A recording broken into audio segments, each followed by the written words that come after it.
Hey, how's it going out there, everybody? It has been a while since I've gone live here on the channel. Welcome to my Safe Gayven, everybody. Hopefully, I still remember how to do this since it's been so long. With that said, guys, you know, it was not going to go too long without me talking about my favorite queer, messy vampires. So even though it's been a while, I was like, I'm definitely coming back for this show. You guys already know that this is like my favorite show currently running on TV. So we're definitely here. We're definitely queer. Which, speaking of, happy Pride, everybody. It is Pride Month. So really quick, before we get started with the live, because I did get a good slew amount of decent amount of followers recently on YouTube and things like that. So let me introduce myself. This is your first time checking out a live. My name is Michael. I call myself the Black Gay Comic Geek. I always say things that I love to talk about here on my channel has blood, sex, gore, and magic, or any variation of the four. So I mostly stick in the fantasy genre, fantasy, sci-fi. So I like to talk about superheroes, action movies, comic books, video games, every so often horror movies, and of course I'll talk about Black representation and queer representation. So if that's something that you're interested in, if you're watching this live and you're not subscribed, hit that subscribe button. My goal is to hit like 50,000 subs here on YouTube by the end of this year. It's probably a lofty goal, but you know, shoot for the stars, maybe land on the moon. I just hit like 12,500. Or if you're already subscribed, hit that like button. It'll really help with the YouTube algorithm, getting this video out there, getting a live out there, so more eyes can see me, more eyes can see the channel and the content, and help me reach that goal. Now, with that said, all that housekeeping out the way, I see we got people joining already. Hey, Trice. Guys, you know I like to do these lives alone. So, as most of you have known, if you have joined me on these Interview with the Vampire lives, I generally do this with Amanda Just Vibin'. She's my, I guess, the Lestat to my Louis, but you know, she was sick. So because we were supposed to go live yesterday, she was sick. She couldn't do it. I was also sick yesterday. I'm still kind of sick, but I feel way better today than I did yesterday. So we postponed the live, but she had something to do today, so she couldn't join me. So I called another great person and special person that I love having on my channel to join me on the channel. I would say he's the Armand to my Louis, but we don't like Armand here. Armand is trash, but I do like Assad Zaman, the actor that plays him. So we'll just say this is my Claudia, the Claudia to the Louis. You guys know him before. He's been on the channel before. We'll work with Ethan of Virgo Blade Productions. Ethan, how's it going? Can you hear me? It doesn't look like he can hear me. Ethan, can you hear me? You can't hear me? Can y'all hear me in the chat? Can you hear me? Now I can hear you.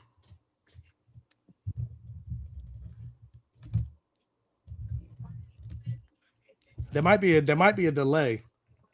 Hold on, let me see something. Okay, y'all can hear me. Okay, so can you not? Let me see something. This is what happens when you go live. We just tested before we went live and everything was fine. Let me see something. Can you not hear me?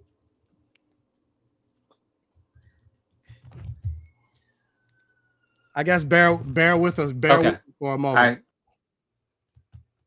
Okay, there we go. So he's gonna drop out, and I guess he's gonna come back in. So I guess, you know, that's the great thing of having a theater degree. You got to know how to improv and keep the show rolling. So guys, I'm not sure if you guys follow me on Instagram or anything like that, but I did have the opportunity to go to the red carpet world premiere of the Vampire Lestat that happened in New York, and I had such a great time. Like, I've been emailing AMC since like January to be like, I need to be at this premiere. I need to be at this premiere. Like, I don't know what's going on. Like, okay, wait. All right, we got Ethan back. Let's see if it works. Okay, can you hear me? Yes, can you hear me? Okay, it's working now. I was like, Oh. what is happening? I was like, we just talked before I started the live. Like, as soon as you like left and came back, like I saw you talking, but I'm like, maybe I'm backstage and I can't hear. But then I'm like, no, no, backstage you should be able to hear it. Like, you should be able to hear and see everything. Oh, okay. I didn't hear anything. But yeah, so I'll continue the story. I'll continue the story later. But Ethan, go ahead and introduce yourself to the people, to the new folks. What up? What up? I'm Ethan. I cover TV shows, movies, comics, you name it. I'm on TikTok, Blue Sky, Insta. Find me on Virgo Blade. Yeah, here to talk about the Vampire Lestat. I'm obsessed with this show, just like I was Interview with the Vampire. I love Louis. I love Lestat. I love the vampire tea and the drama. So I'm ready to talk. Yes. I am ready to talk with you. So yeah, so guys, like I was saying, I got a chance to go to the red carpet or it was a black carpet actually. No, it was actually a purple carpet of the Vampire Lestat. So yeah, I got to see Sam Reed, Lestat de Leoncourt performing the songs that we see on the show live and in person. And actually, because it was like, because I didn't think he was going to perform as many songs as he did, but he basically performed most of the songs that we're going to see throughout this season. So I know they released some songs on like Spotify, Apple Music, and things like that. So I know all of those songs, but there were also songs that we're going to see in later episodes that he performed. So those I didn't know, but like it was like basically a full concert. Like he performed like a good seven to 8 songs. And so it was great. It was great to see him performing in person. And I had a time. It's something I'm still thinking about to this day. I wish I got to meet them, but you know, I didn't. So now, with that said, before we fully get into the episode, and again, if you couldn't tell from the title, this is spoilers. We're going to like release our load, so to speak, with how we thought about these first 2 episodes. So with that said, let's start with you, Ethan. What did you think about, you know, the season? Since we're started with episode 1, what do you think about this? Not, you know, just general thoughts of like the premiere in and of itself. My general thoughts is this is a mess. This is chaotic, and I love it. Like, Lestat's perspective is so unhinged compared to Louis. Like, it's out of control. But like, I love it because it does feel like Lestat. I feel like it's all over the place. He's very narcissistic, very violent, very extreme. But I'm loving how like sporadic it is, like how they're interweaving the music and how it's flowing with the story, and we're getting his backstory. We're getting different parts of like when after the season 2 finale, where like Lestat and Louis are talking in his apartment, and then you know Satan's Night Out is performing, and then the Halloween Kids, like how everything is structured, even though it seems like disorderly, there is an order to it, and I like putting the puzzle pieces together. So I think it's been very strong so far. I like that it feels connected, but also still distinct. So yeah, I'm happy with it. And I agree with that. And like one thing about like it being messy and chaotic, at first it was a little jarring, especially like because my first time seeing it was at the premiere. And so you got people that are like super excited, they're hyped, they're screaming, they're loud. And so there was a lot of moments, especially, and Lestat is like talking fast, like he's like getting through those monologues. There was a lot of moments where I was just like, wait, what happened? What did he say? Huh? Like what? I don't get it. I'm confused. And thankfully, once it actually aired on TV and I was able to watch it with the subtitles, I was able to understand a lot of it more. But it is definitely way more messy and way more chaotic than Interview with the Vampire seasons 2. And also the thing about this show that's different than seasons 1 and season 2 is, at least with these first, well, no, I'm not even gonna say with these first 2 episodes, because I actually got to see the first, like I've seen the first 6 episodes. Wow. They sent it to me after the premiere. Okay. So now I know basically damn near the whole season. There's 7 episodes in total. So I haven't seen the finale, but I know most of where this show is going to go. Obviously, I'm not going to say anything. We're only talking about the first 2 episodes. But what I was about to say is also what's different about this show versus seasons 1 and season 2 of the Vampire Lestat is this show is told mostly in present tense. Where and I'll get to why I'm using quotes in a minute. But because like the first 2 episodes of the interview with the vampire, it's all basically flashbacks. How Louis became a vampire, his life as a human, and everything like that. But in this show, it's taking place in 2025, and then we'll get like splashes of flashbacks of Lestat's life, and how he came about. And the reason I use quotes is because technically, even though it is present tense, it's still a flashback, because now jumping into the episode, we see that, episode 1, we see that the Vampire Lestat, it is a flashback, because we see that it's taking place. There's a moment where it takes place in the future where we see like Armand is missing an eye and he has like a scar. Louis missing a leg. And the present timeline takes place where we know that this show is coming. This show is detailing how Lestat awoke Akasha and basically started the apocalypse. Right. There's a line that he mentions, like, is it my fault that she woke up and tried to take out everyone with the Y chromosome? So basically, Akasha is awake and she's trying to destroy men. And so this story of the Vampire Lestat is detailing how that happened. She said all men must die. Pretty much all men, which granted, I am part of that species, but I'm like, I feel her though. Because men are right. Like, yeah. That threw me for a loop, like how, like, that's when we started, like seeing Armand messed up, seeing Louis messed up. I'm like, what's going on? And then they're at an auction for his stuff, and it's like, it was very disorienting, but it also prepared you for what was up ahead, and also was like foreshadowing Akasha, which is going to be a whole big mess, and that's going to like take things to another level. So I like that we kind of got this preview of what's in store.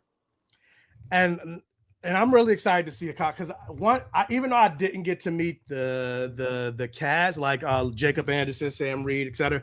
I did take a picture with Sheila Ateem, who plays Akasha. Like, I was on my way to my seat, and she was on her way to her seat, and I saw her, and I was like, I did a double take, and I was like, oh my God, like, I'm really excited to see you as Akasha. I can't wait. And then I was just like, can I take a picture? And she was like, sure. With her British accent. So I will say I did take a picture with Akasha. So okay.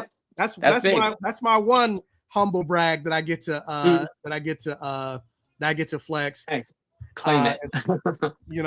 Or whatever. So, with that said, let me actually add, are you familiar with like the books or anything like that? Like, have you read any of the books? Yeah, so I actually just read the Vampire Lestat before this season. Like, I'm not an expert on Anne Rice, but I did read the book so that I do have some context. Like, I was looking forward to like the jumping ahead to episode 2, like the wolf hunter scene. That was like one of my top ones. So yeah, I did read the book before this season. Okay, because the reason I was asking is because I'm trying to set up a live on YouTube as well. I mean on TikTok. But the reason I was asking is because like I've never read the book. I actually just started the Vampire Lestat. I'm on like chapter 10 of the first of the Vampire Lestat. He just became a vampire. But the thing I was confused about is like, how is Armand missing an eye? How is Louis missing a leg? Like, do Anne Rice's vampires like regrow their, like, shouldn't they heal from that? Yeah. That's what I'm waiting to see, like the specific details of it, about why that is the case. And perhaps like, it takes time. So maybe this like just happened. We don't really know like the time frame context of like this attack versus like this auction. So yeah, that's my current theory, is that maybe it's like freshly new, because like it does take them a while to like recover. Just like when Louis stepped outside in season 2 and like burned his body, like that took him a minute to like get back to his normal self. I guess that is true. And if he's trying to regrow a whole leg, he ain't Wolverine. If it just happened, it's probably not going to happen overnight. But yeah, but that was very jarring to like to see that. I'm just like, oh damn, shit's gonna get crazy. Like shit's gonna get crazy, especially if you think about considering how powerful Armand is. For somebody to do that, that also just shows you the level of power that Akasha has if she's able to do that to somebody like Armand. Assuming it was Akasha that did it, which I think it would have to have been, because who, like I said, who else would be able to do something like that to Armand? Yeah, I feel like basically only Akasha, because she is so powerful, would be able to do that. So like my first thought went to her, which I was surprised because I thought that they would like, even though we didn't see her, we maybe possibly saw like what she can do, which is already a lot. I thought we maybe get like a tease at the very end, but the fact that they're like starting now is showing that they're setting all that up. So I'm hyped for it. So yeah, so with that said, I want to see her go off, honestly. No, what were you about to say? I want to see her go off. Like, I just feel like it's brewing, and when she comes, it's going to be like hell on earth. And I feel like she's just going to explode everything. And even though like that's scary, it's also really entertaining. So I want to see how everything goes down. Facts. Like, I don't know what they're going to do. Because, you know, the Interview with the Vampire book, they broke up into 2 seasons. I don't know if they're going to do that, because I haven't read, like I said, I've seen the first 6 episodes. I don't know how the finale is going to, like, what the finale is going to be, but I don't know where that is in correlation with the book, because I haven't read the book. So I wonder if they're going to break up the Vampire Lestat into 2 seasons, and then we get to Queen of the Damned, or is this book going to end the Vampire Lestat and then next season is going to be Queen of the Damned? I feel like they're going to continue this being the Vampire Lestat. I did see like the podcast special thing that they do, and they mentioned that they wouldn't necessarily change the title going forward. But I'm not even talking about the title. I'm just talking about the storyline. Okay. Well, they also said that they wanted like a 4th season. So I mean, it doesn't really answer the question, but I feel like they might let it linger a bit, because this is kind of like a slow building show of like story of like building things up. Because like I feel like this has been here from the beginning, like of like, you know, talk like the Great Conversion and like Akasha's, like there have been hints. They've taken their time, so yeah, they could go either way with it. Yeah, and I'm really curious, but going back to like kind of what you said, I'm ready to see Akasha go off. The moment he mentioned Akasha at the end of season 2, where Louis and Armand went to go try to kill Lestat,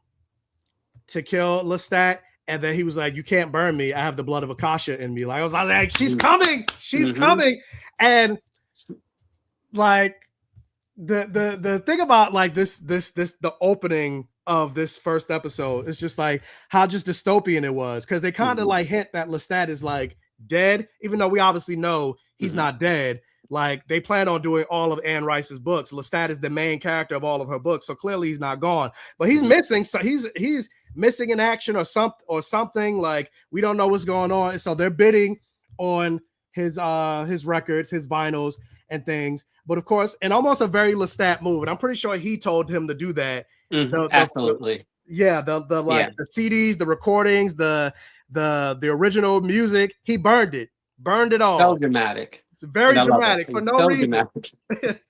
And I like how that one lady, she still bid the $1. She was like, you know, that was cute. But I'm just like so very Lestat with the theatrics. And of course, that pissed some people off, and they got up and left. Yeah, because that's why they came there. Good things comes to those who wait, because the real prize were the vinyls that they released with all the, you know, the failures, the blood of, it said it had blood of Lestat in it, some wine and things like that. So we saw there's a little bidding war it was mostly between Raglan James, Louis, and Armand. Now, and I'm trying to think, should I bring this up, because this is a spoiler for the 4th book. No, I'm not gonna actually. Yeah, I say wait. I think you know what I'm probably. Do you know what I'm about to say? I think so. So I'd say hold off on it. Okay, all right. I won't bring this up because it's my. But there's a theory going on, but I won't bring it up because it might be a potential spoiler. Does it involve the Talamasca? It involves Raglan James. Yeah. Okay. Yeah. Okay. Yeah. Hold off on it, and we'll talk about it later. Okay. So I won't bring it up. All right, but we see that, you know, there's a bidding war between Louis and Armand, and things like, look, Trice, she said, I think we know the spoiler, but I'm like, you know what, just in case, even though it is in the book, and I don't necessarily, so I guess technically says it might be a spoiler, so I'm not going to bring it up. Yeah. But we see the bidding war happening with the three of them, and then it gets into the actual story where, you know, Lestat is basically like, if you're listening to this, you could have bought a small country, but you decided to listen to me, and I love you for that. And that's very true. And I do also like that in some ways it's a commentary on like capitalism in many ways, like the exorbitant amount of wealth that some people had. Like, you could have fed a small country with what you spent on like this yacht. Like, I think Jeff Bezos, he had a wedding party for like $300 million or something like that. It's like, you know what you could have done with that money? Like, that's ridiculous amount of money. Yeah. But anyway, I mean, it's like Elon Musk just became the first trillionaire. Just became the world's first trillionaire. Right. And you got people that are living paycheck to paycheck defending him. Yes. And there are people on the street right now. There's like so much you can do with so little of what the top people have. So that did feel like a commentary on the excess of capitalism, you know, where it's like things aren't even versus like what people spend it on and what they could spend it on. Oh, wow. Look at that. We're fully international here on the Black Gay Comic Geek channel. I got somebody saying, hey, from South Africa. Okay. Hey, how's it going? Yeah, thanks for joining. So with that said, we get into the episode 2025, the starting of the Vampire, the Vampire Lestat band. Yeah, exactly. Wow, South Africa. Yeah, that's crazy. Like, what is going on? Like, global, fully global. And so we see the opening song. Actually, before we even get to that, what do you think about the opening credits? I love it. It's like I watch it every single time. It's like it gets me into the vibe of it, but also Sam's voice is on point. Like, I love his voice. I would listen to him if he wasn't like, you know, Lestat, like his voice. But I heard that early on because he'd be singing like he can sing.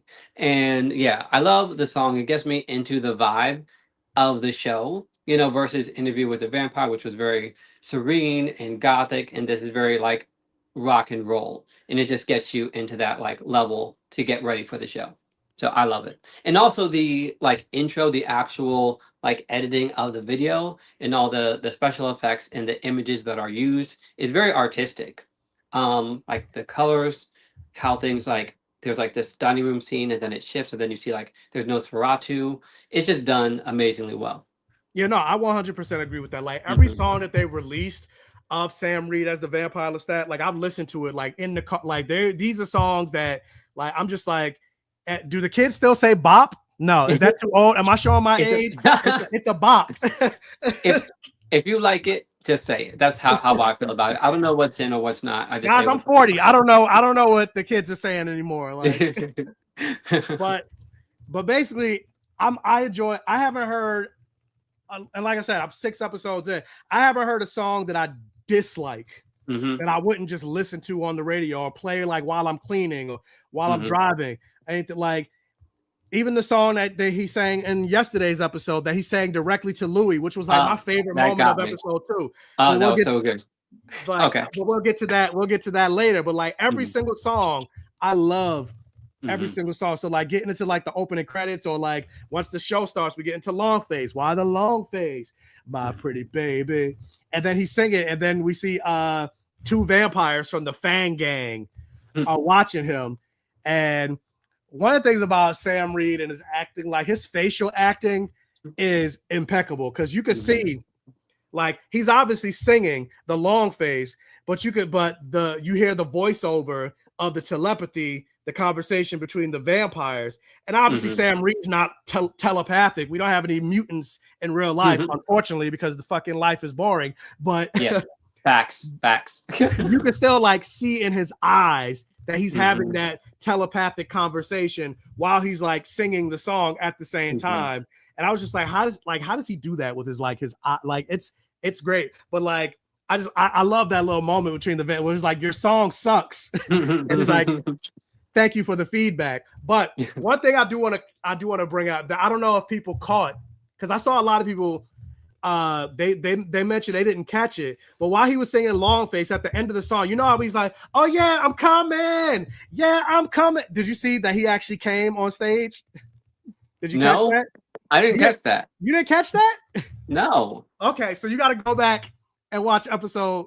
You got to go back and watch. What do we see? What is being seen? Okay, so there's a moment that he's standing up. They got him wearing pants, but like he's standing up and he's gyrating like I'm coming. And then they do a close up of his crotch, and as he's coming, you start to see Trice. She said, "We saw." So yeah, they do a close up of his crotch, and as he's coming, he says, "Oh yeah," and you see a wet spot on his pants. And then the moment they do show the wet spot, they cut to the next. So it's very quick. Okay, I'm gonna have to watch it again. Like you have to like really be watching, but like he made himself come on stage. Wow. This show is even more mess than I thought it was. So I say all that to say that right there tells you, oh, this is a different season. This is a different tone. Very different. This is a shift. This is a way bigger shift than what we saw from episodes from seasons 1 to season 2 of Interview with the Vampire. Like we get nasty. We get nasty this coming on stage. Then absolutely. I didn't know we were there already. First episode. Yeah. It's too much. So yeah, you definitely gotta go back and look at that. But yeah, they're like, I'm gonna watch it again. We're getting nasty this season.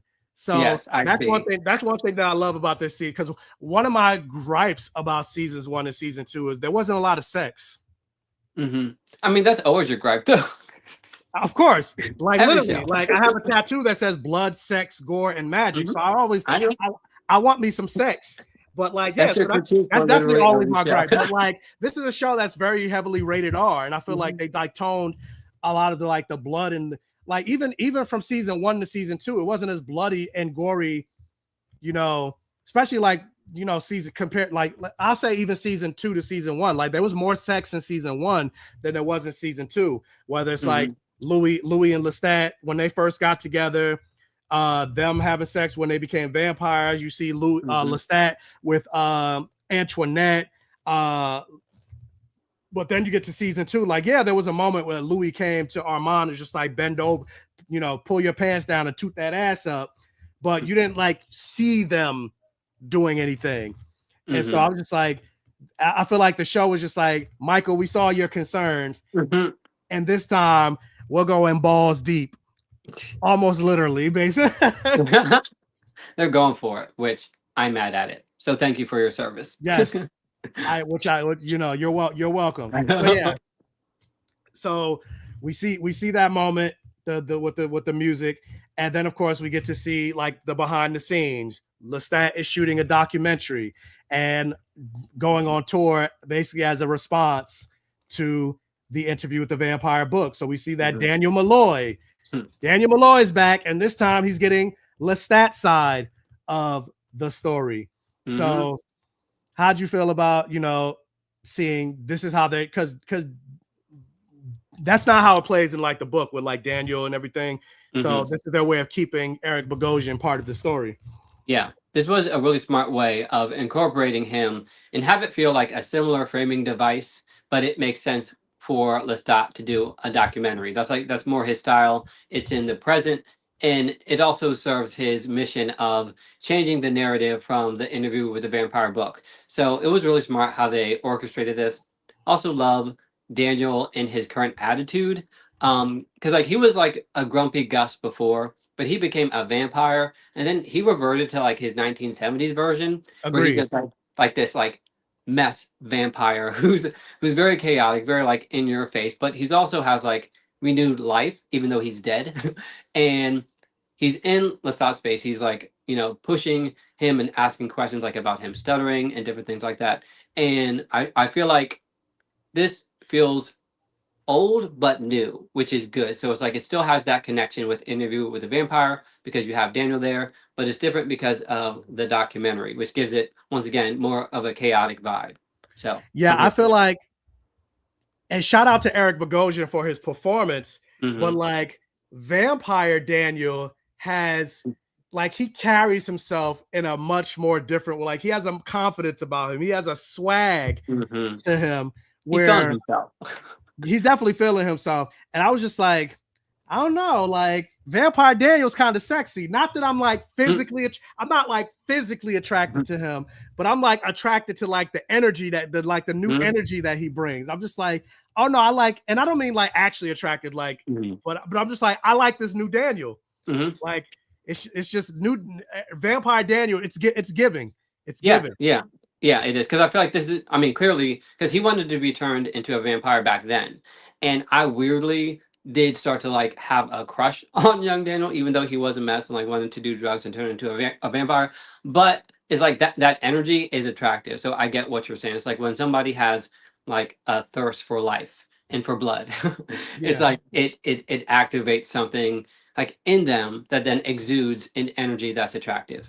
It does make me a little sad though, because I did like young Daniel. I love Eric Bogosian, but I do wish or hope they figure out some way to bring back Luke Brandon because I thought he did a really good job. He was very good through like flashbacks and things like that. Yeah. So hopefully they figure out a way to do that. But yeah, we see that Daniel is trying to do the same tricks that he tried with Louis, like antagonizing him, bringing up questions that he knows he's not going to like.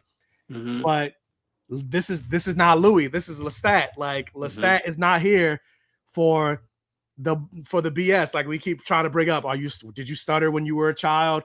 And I like how they both just basically have a bitch off in that trailer. It's like you're dealing with somebody that can give it just as much as you can. That you like. You gotta come up with some new tactics. Yeah, gotta come up because Lestat is a whole different beast, and he's gonna hit you right back. So he's gonna have to like maneuver him differently than he did Louis. And I like that it doesn't feel like the same dynamic because once again, it's like Lestat is chaos and he thrives in it. And Malloy is gonna have to like readjust how he approaches him if he wants the answers that he wants. Yeah, and even going to like the speech that Lestat gave with Daniel, where he was talking about like no more safe spaces. This is his era and things like that. Like part of that and how I took that conversation of like, because then Daniel was just like, "How is this your era when you're not even really selling that many seats? You're selling like 800 seats." And then of course Lestat was just like, "Because I'm vain. I don't want to take the chance that there's going to be an empty seat." So whatever. But I think part of that is him basically saying, because he was just like, facts are irrelevant. Because like, look at what's happening right now. Even though he's he's pretending, he's still putting himself out there as a vampire on stage, releasing songs, moments that he's floating on stage. We see him bite and drinking from a person live on stage. And then he also has, as you said, let's not in your video. Yeah, he has a body double with Yartik. What's his name? Yarda Klapik. Yarda Klapik, also played by Sam Reed, a Neanderthal version of him. So he's setting up all these things in motion so that he can be a vampire out in the open without actually being a vampire out in the open. And so going back to that speech of like facts are irrelevant and no more safe spaces, like I feel like the reason like he's saying like this is my era is because like the way the world is right now, where like, yeah, facts are irrelevant. Like the fact that people are so anti-science, anti-vax, and people are saying are saying alternative facts, where it's like that's not a thing. Like, right. If it's a fact, it's not. There's not an it's the truth. Or like the movie Don't Look Up, where you had scientists saying like, no, there's a comet coming to Earth. And everybody tried to like, oh, they don't know what they're talking about, all this other stuff. So it's like, yeah, the fact that Lestat is able to do and put himself out in the open and like nobody would believe, this is the perfect era for him to do that because of the way society is so polarized, where maybe 10 years ago, 20 years ago, this is not something he would be able to do. Right. Yeah, and I can see where like you got that from, because it does feel like a commentary on the modern world and like the zeitgeist and how people view the truth. And it's like I have this whole other theory relating to like cognitive dissonance and the fact that like people will hold on to how they feel versus what the truth is actually telling them, because how they feel makes them feel better versus like the actual truth, which is harder to deal with. So it's like the truth is vampires have been here the entire time. Well, not the entire time, but for a very long time. And they have been like a functioning part of society. So it's like he feels more brazen as if he's like preparing for the next stage. And that's what like the Lestat era feels like. Yes, and kind of like he said, this is a rewrite of all the things that happened with Daniel and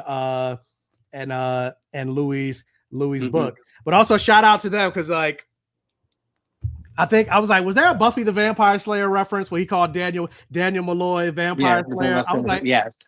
And then they also episode 2 they referenced Twilight, so I'm like, okay, let's throw in some vampire media. But with that said, we get to see the starting of the band with Satan's Night Out and how this whole thing came about on Halloween. Louis and Lestat. We get to see Louis and Lestat. They are reconciling after everything that happened at the end of season 2. Yes, they're reconciling. They're on FaceTime together, and we learn later on in episode 2 that the song that Lestat was playing, it looked like he was writing that song for Louis. Because the song was, I tried to write you the most beautiful song in the world, but I got distracted. That's literally what happened in that scene.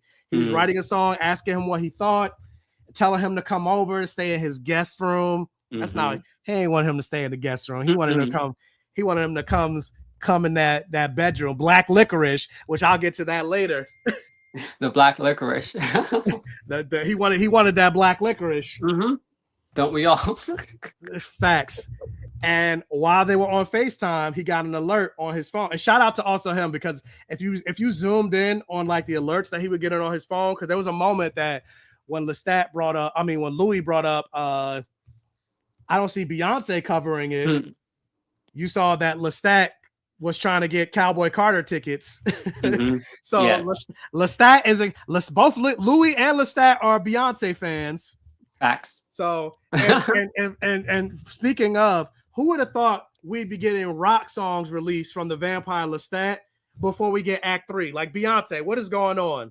Right. Like that's a shame. I saw somebody post this on Threads, and I completely agree with this. And I'm put this out on live. Beyonce ain't listening, but I'm still put this out on live. Beyonce, it is Pride Month. If you do not release Act 3 before this month is over, homophobic. Fully homophobic. Because where's the music? Yeah. Where's the music? You've been teasing us. You teased us at the Met Gala with the rock on song, some like what's going on? Where's the music? But anyway. Yes. So we see the chaos. He finds out about the book, and Louis is just like, when Lestat was like, do you know Daniel Malloy? Louis was like, what? See, I mean, what had happened was I didn't know he put it in the cloud. And to be fair though, like in many ways, I do kind of feel bad for Louis, because part of the reason he did this book is almost in a way of like revenge. Like he wanted to tell his story, but he also wanted to like shit on Lestat, the man that he thought participated in this trial, helped kill the daughter, and this man that he thought was the love of his life that ended up being, a betrayer, only to find out the real person that betrayed him was Armand. Lestat actually tried to save him, and it did save his life and everything like that. But he didn't have enough power to save both of them, him and Claudia. And so, like, the level of regret he probably feels like, damn, I trashed this man heavy in that book, only to find out he actually wasn't that bad. Like, and then the book is still coming out anyway. Yeah. And that's what was so heartbreaking, like about the end of season 2, when he's like running to him in the hurricane and they like make amends, and then we get that short scene of them together, as you mentioned, him like inviting Louis over. It's like they had this very like small window where like things were nice and like hopeful of like moving forward, and then the truth came out. And I do feel bad for Louis, because he was manipulated. Like, it's not like the full blame like is on any one person, but also it's like I feel bad because to an extent it's like he was operating under false pretenses. Like, he didn't have all the information. And so yes, he did do the interview to get back at Lestat, but at the same time, if he had known everything that had happened like at the Theatre des Vampires, I don't think he would have done it, So it's like, if one little decision had been changed, this all could have been averted. So yeah, I feel bad for him because Yeah, I want them to be together. I do too. Like this, and I just feel like the show thrives more when the two of them are together. And so, like, I'm glad that Hannah Moskowitz and Roland Jones are doing what they can to like keep Louis in the Mhm. story, because I know in the Anne Rice books, once Interview with the Vampire is done, Louis becomes almost a nothing character. You see him like interspersed here and there in the Mhm. other books, but not like it's really just all Lestat, Mhm. like season like the season 2 episode 5. Lestat. Like it's all Lestat. Like Louis, Mhm. like I said, he's not involved. So I at least appreciate that. Like, because all the storylines that we're getting of Louis in this season and going forward, it's not from the book. So I at least Mhm. appreciate that we're keeping Jacob Anderson, because that's what Yeah. this like the show is. It's not the same without the two of them. Like Mm-mm. you feel Mm-mm. something missing Yeah. when Jacob Like Anderson is not on screen. like I have to see Jacob Anderson. I have to see Louis. So I, much like you, I'm happy about how they're weaving him into the story, still making him feel like he has a presence and he's still a part of the story. Because I feel like I don't have a lot of characters that I can relate to on this level. So to completely like write him out, honestly, like no matter how good the Vampire Lestat would be, and yes, I'd probably still watch it, but I wouldn't feel the same about it because there are very few characters like Louis where I can like look at him and look at myself and see certain similarities that I can't with other characters. So I'm appreciative that they did find a way to incorporate Louis. Agreed. Especially kind of like you said, like with the first 2 seasons, like especially there's a lot of black people, black Hmm. fans that have come on board with the first 2 seasons of the Vampire Lestat and with Jacob Anderson. And like, yeah, it does feel like something's missing in the sense of like, yeah, I get like the books focus more on Lestat, but like you got us in with the first 2 seasons following Hmm. Louis, and you made the choice of making Louis a black man, Hmm. and he's not black in the source material, so they didn't have to do that, and they put a level of care and nuance Hmm. into his blackness and Claudia's blackness.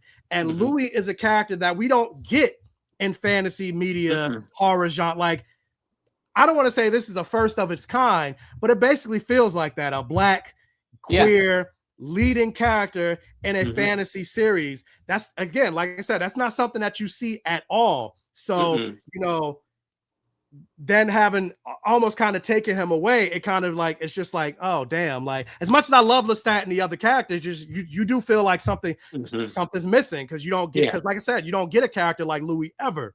Mm-mm. Yeah, Louis holds a special place in my heart. And also it's like I love gothic horror. Like I'm not big on horror itself. Certain ones I do enjoy, but in general, like I am not affected by gore. Like I don't get excited by it. So like I need the deep gothic story to go with it. So I love this genre, and I rarely ever see black people in this genre. And so incorporating Louis, a black person, and how they go about using his blackness, I did not expect to watch some interview with a vampire and be like, yo, I'm going through those same struggles too of trying to operate in a world that is not built for you, on top of getting all the Victorian Gothic gay goodness, you know? And that's part So of the reason I yeah. have no interest in reading the Interview with the Vampire book, because people are like, oh, you really need to read the book. It's really good. It's really good. But I'm just like, but book Louis is not my Louis. Hmm. So it's like, I don't care. Yeah. Like, to be Yeah. perfectly honest. Because like it is, as you might assume, like a very white perspective, where it's like it always feels like black people are on the periphery. We're always on the side, and with the whole like slave ownership, like it's not fully investigated. So you end up just feeling like not even a side character in somebody else's story, but people who aren't even worth like going into their lives versus the show where you have Louis, Claudia, even Armand, like people of color who are fully realized people who are complex. There are good aspects and bad aspects and everything in between. And that's so refreshing being a black person in this genre, in this space where we aren't often seen. Shout out to my sister who made this interesting. Mhm. I was like, this actually, I agree with this. Louis, like the Lafayette character from True Blood. They're not prominent in the source material, but they make the show so much more, and they become the most memorable characters. Yeah, I That part. 100% agree with that. Mhm. Like True Blood, even though Louis is way more prominent than Lafayette was, Like, I believe Louis is still number 2 on the call sheet, where Lafayette was probably like number 4 or 5. But I completely agree with that, because like in the first, I believe the character Lafayette died in the end of the first True Blood book. But they made him a much bigger deal in the source material, where in the book, Louis was only a main character in that first book, and then, you know, that's it. But yeah, so we see the Halloween, the forming of the band, Satan's Night Out, and then of course, and I was like, part of me, like when the kids showed up as in Halloween costumes, and I'm like, first of all, are these kids reading the book? Because what kids? Because like these kids, I would only accept that these kids wanted to dress up as these characters if they know who these characters are. Like I don't know if a parent will force a kid to dress up in a certain way, but I'm just like, whose parents are letting these kids read this book? That's not a kid's book. Yeah, that is not meant for kids. Or I was just like, or is Lestat like hallucinating that these? I feel like in my head canon, I'm like, the kids were dressed up as other things, but he's like hallucinating them dressed up as like Louis, Armand, Claudia, things like that. That's my head canon. Like they weren't actually dressed up like that. That actually does make sense. He's just so pissed off and like enraptured by the lies of Louis that that's what he's seeing them dress up as. Yeah, because he was going off on that book, writing it up, marking it up, and screaming at it and everything. And shout out to the call. Well, he was like, it was raining. Right. So we know it was raining that night. Yes. And then like the Satan's Night Out band was playing at the same time, then the trick-or-treaters. So his head was spinning. And like perhaps this is like an inside view of the Lestat crash out, because he is wanting to crash out. So maybe this is what he's perceiving is happening. So you could be onto something. Yeah, but also I made this video on TikTok that also something about that scene.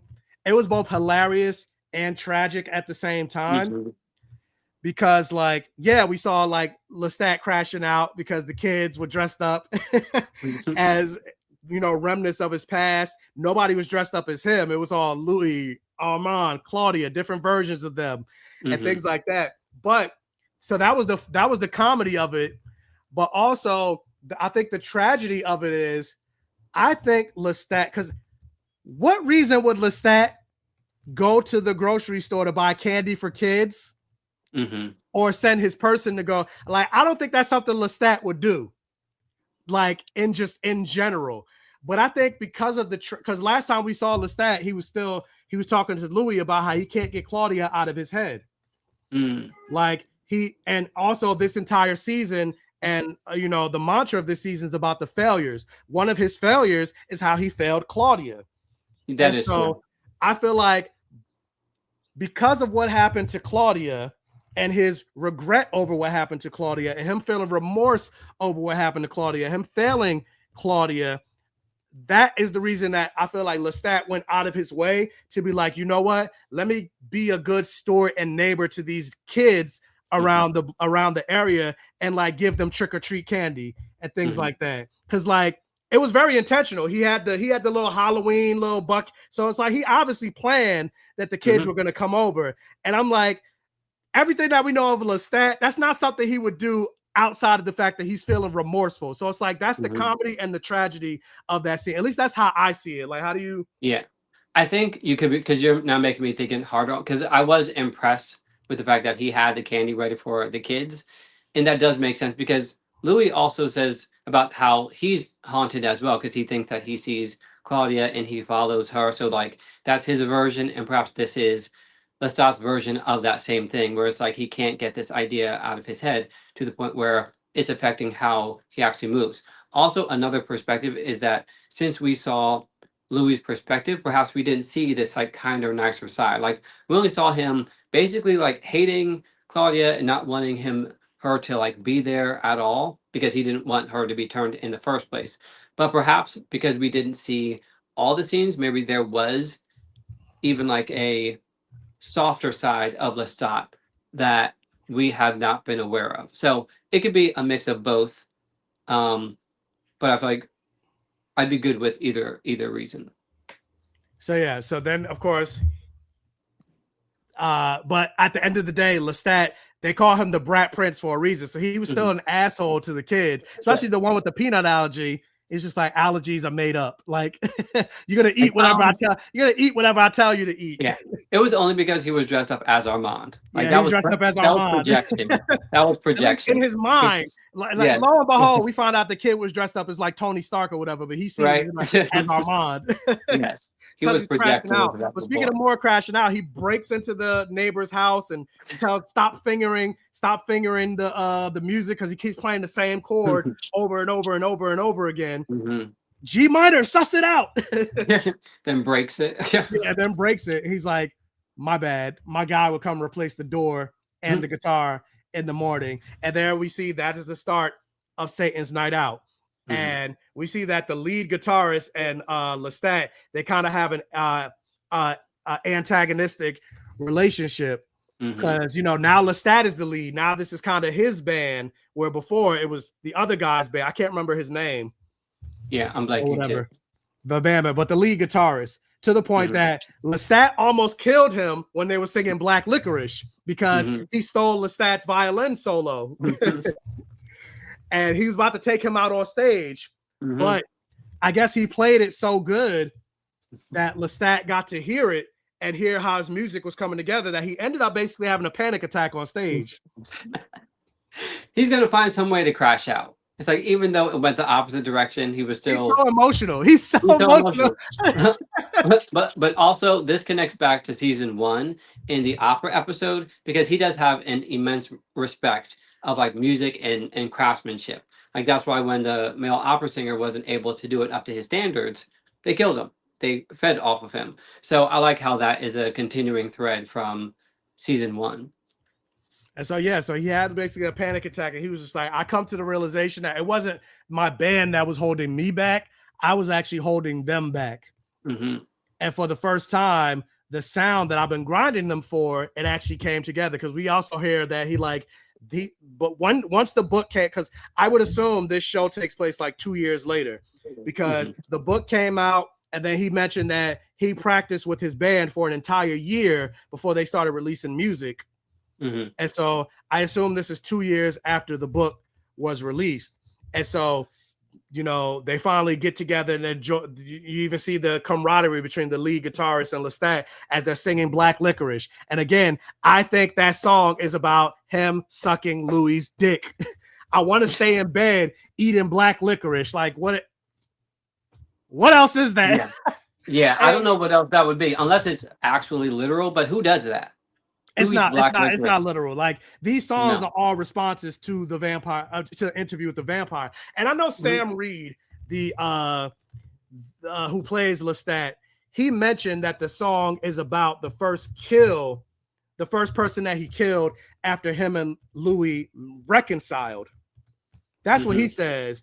And if you listen to the lyrics, you do hear some of that, like, didn't blink, didn't try to run, I caught a real live one. And then black licorice is also the color of blood, but I think it's both and not just one or the other, because also when you think about vampire sex, feeding, they are very interwoven and connected. And the fact that he said it's the first person that he killed after him and Louis got together. Like, some of those lyrics, because I doubt you're staying in bed with a kill. Like, no, you dispose it. Like we saw, they incinerated, things like that. I want to stay in bed eating black liquor. And then also, I was validated in episode 2 where the band member was just like, you sure this song wasn't about sucking? She said Lewis. Not Lewis. Lewis. Yeah, you sure this song wasn't about sucking Lewis's dick? And Lestat didn't help his argument, and this validated it even more for me when he was just like, I lived like 52,000. He like counted the days. He counted the days. Like, yes. I don't remember what number it was, but he said I lived like 52,100 and what. I'm gonna just come up with a random number. I'm like, I lived 52,137 days before Louis Lepont the last. I'm like, so the fact that you have that number, like that tells me right there that's significant. Black licorice is about Louis. Facts. 100% about Louis. Yeah. He was trying to hide it. What did he say? Very specific detail to pluck out of thin air. right? Very specific number. Yes. Very specific number to pluck out of thin air. Yes. It's those specific details that tell on people. Facts. So yeah, so he performs Black Licorice, and he drinks the girl on stage, and so because of that, he ends up getting high. Mm-hmm. OD, because she takes a LSD, MSG, LMNOP, QRST, like she takes whatever, all the drugs, Mm-hmm. and it affects Lestat. And there was a little bit of foreshadowing when he saw her soul. Mm-hmm. Because there was a moment it was like everybody dies, you die, she dies, and then she goes to Daniel Malloy and she's like, "Oh, he dies bad," and I'm like, "Oh shit, no, not Daniel! What's gonna happen to Daniel? Not Daniel. What is gonna happen to Daniel?" Right? But yeah, I don't want him to die. Same, but we clearly that's gonna happen. So. Yeah, I don't even have any prediction. I don't even have any prediction. I'm like, does Akasha get him? Yeah, I'm just gonna leave it blank. We don't see him in that the flash options. forward. Yeah, that's true. Yeah, I'm just gonna wait until it happens because I don't want it to happen. Facts. But yeah, so he's high, he's feeling good, things like that. And the thing about this show is like, there's way more blood. There's way more gore, there's way more sex, and there's way more like action. So like you see the fight between him and the Fang Gang, and he mentions like, I have the blood of the queen in me. I could have took 20 of these guys out easily without breaking a sweat, but he was high. He just finished having sex. He's like, so my sex legs. So he wasn't in the right state of mind and things like that. But like, speaking of sex, like I appreciate that they're showing that. Because one thing about it, I was like, there's a lot of straight sex in this scene. I'm not a fan. Like, we see him having a threesome with the two girls, but then the bellboy joined in, so a threesome became a foursome. I'm like, okay, we're still showing. We're still showing some of the gay. You know, we're still keeping it gay. Yeah, it needs to hit the gay quota. Yeah, we definitely need the gay quota, because I'm like, especially with like now that we found out what we know about, we'll get to that Gabriella. I'm just like, oh. Are we doing this? Are we really about to do this? I've been preparing myself this whole time. I'm like, this Gabrielle's gonna be a mess. I just know it is. And like I said, I didn't, because even though I'm 10 chapters in the book, there's none of that. Like Gabriella's not a van. I'm not there yet. I'm not there, and I started the book after like these episodes. But I was just like, so I didn't know. But I was just like, now you know. Oh. Now I know, and I was not ready. I'm still not ready. the epiphany, the eat epiphany. Sorry, the eat epiphany. Yes. Yeah. And so so that whole time he's texting. While I was watching the first episode, I thought, oh, is he texting Louis? He's texting Louis. I knew exactly. I wish it was Louis, but I'm like, he's texting his mama. I was like, he's got to be texting Louis. Only to find out it's his mama. Ma chère. My fledgling. What he said? He said my fledgling. It was something else. He said fledgling, lover, mother. Yeah. And I was just like, you are one nasty motherfucker. Like, I have a line, and the line is the umbilical cord. Okay. No, that isn't. No, Lestat clearly doesn't have a line. Clearly, but we do get like not to forgive anything, because. I'm not sure if we're going to go. Did I miss y'all talking about the giving head? Yeah. Oh, yeah. We literally just talked about Black Licorice giving Louis head in that song. Yeah. So you probably have to catch the replay. Yeah. He made it very obvious what Black Licorice was. We all knew. Very obvious. Very obvious. What were you about to say? I'm not sure if we're going to get into episode 2 now, or. Oh yeah. But yeah, Lestat definitely loves him some chocolate, because he's with that He's with that chocolate girl. Yes. He likes dark chocolate too. He definitely likes dark chocolate. And he got with Louis, who's the love of his life. Yes. Also felt like that could have been like foreshadowing Akasha as well, since she's like dark skin. It's like before her, he has this vampire, but Akasha is coming.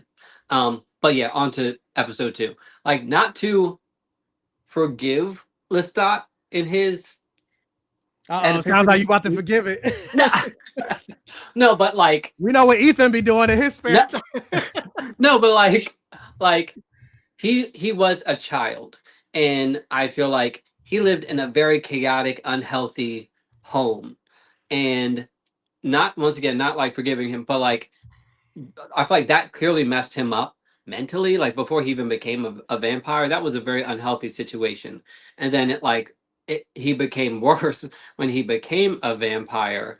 And yeah, it just feels like very like muddled because Gabrielle is a whole mess. Like, um, she's withholding of her love.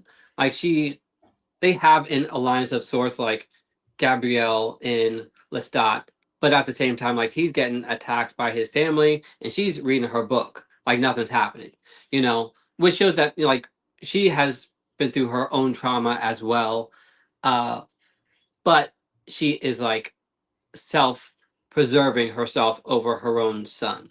And so I just felt really bad for young Lestat in that moment who like didn't have a choice. So that's where like my heart goes out to him because he was like this innocent little boy who had a stutter in a mean family and a withholding mother. It's like there were so many things against him. He did not have a happy home. Yeah, Lestat's whole family was trash.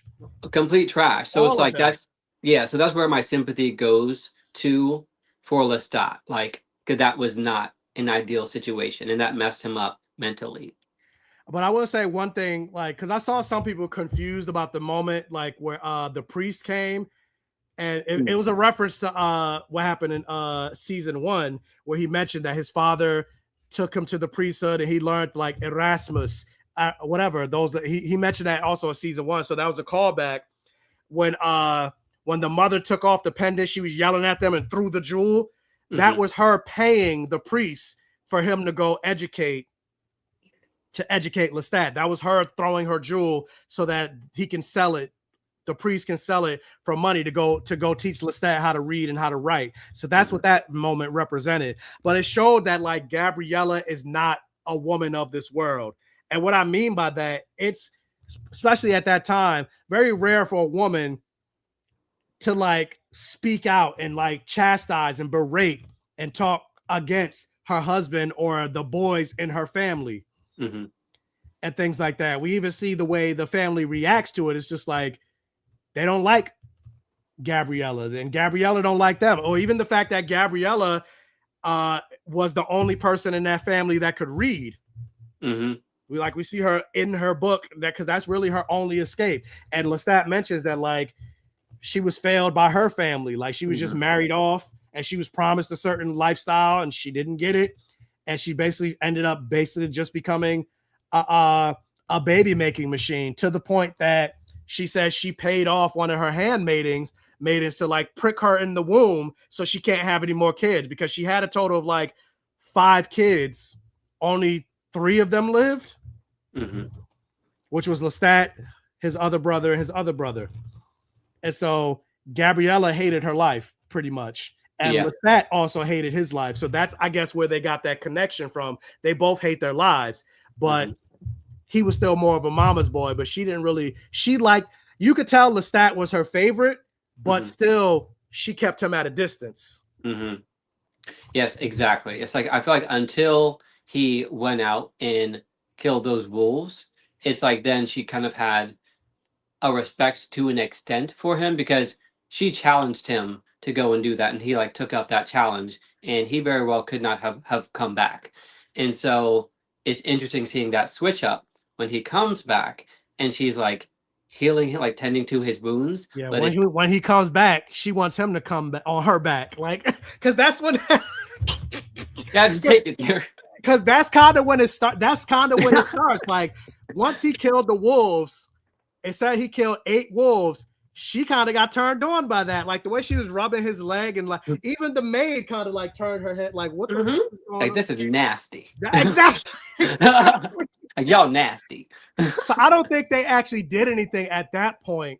Right. But the incestuous nature kind of started I think they didn't really start. I don't think they started fucking really until they became vampires. But that's kind of when it started. Yeah, because there was this whole thing where it's like when you become a vampire, like you're not a human, so you don't have like those same rules of don't like. Try to justify it. Don't. It's still nasty. No. It's nasty. Look, I said, look, I made a whole video about how nasty this was. Trust and believe. I do not accept this, and that's why I'm waiting for Louis' response. We're like, your mother.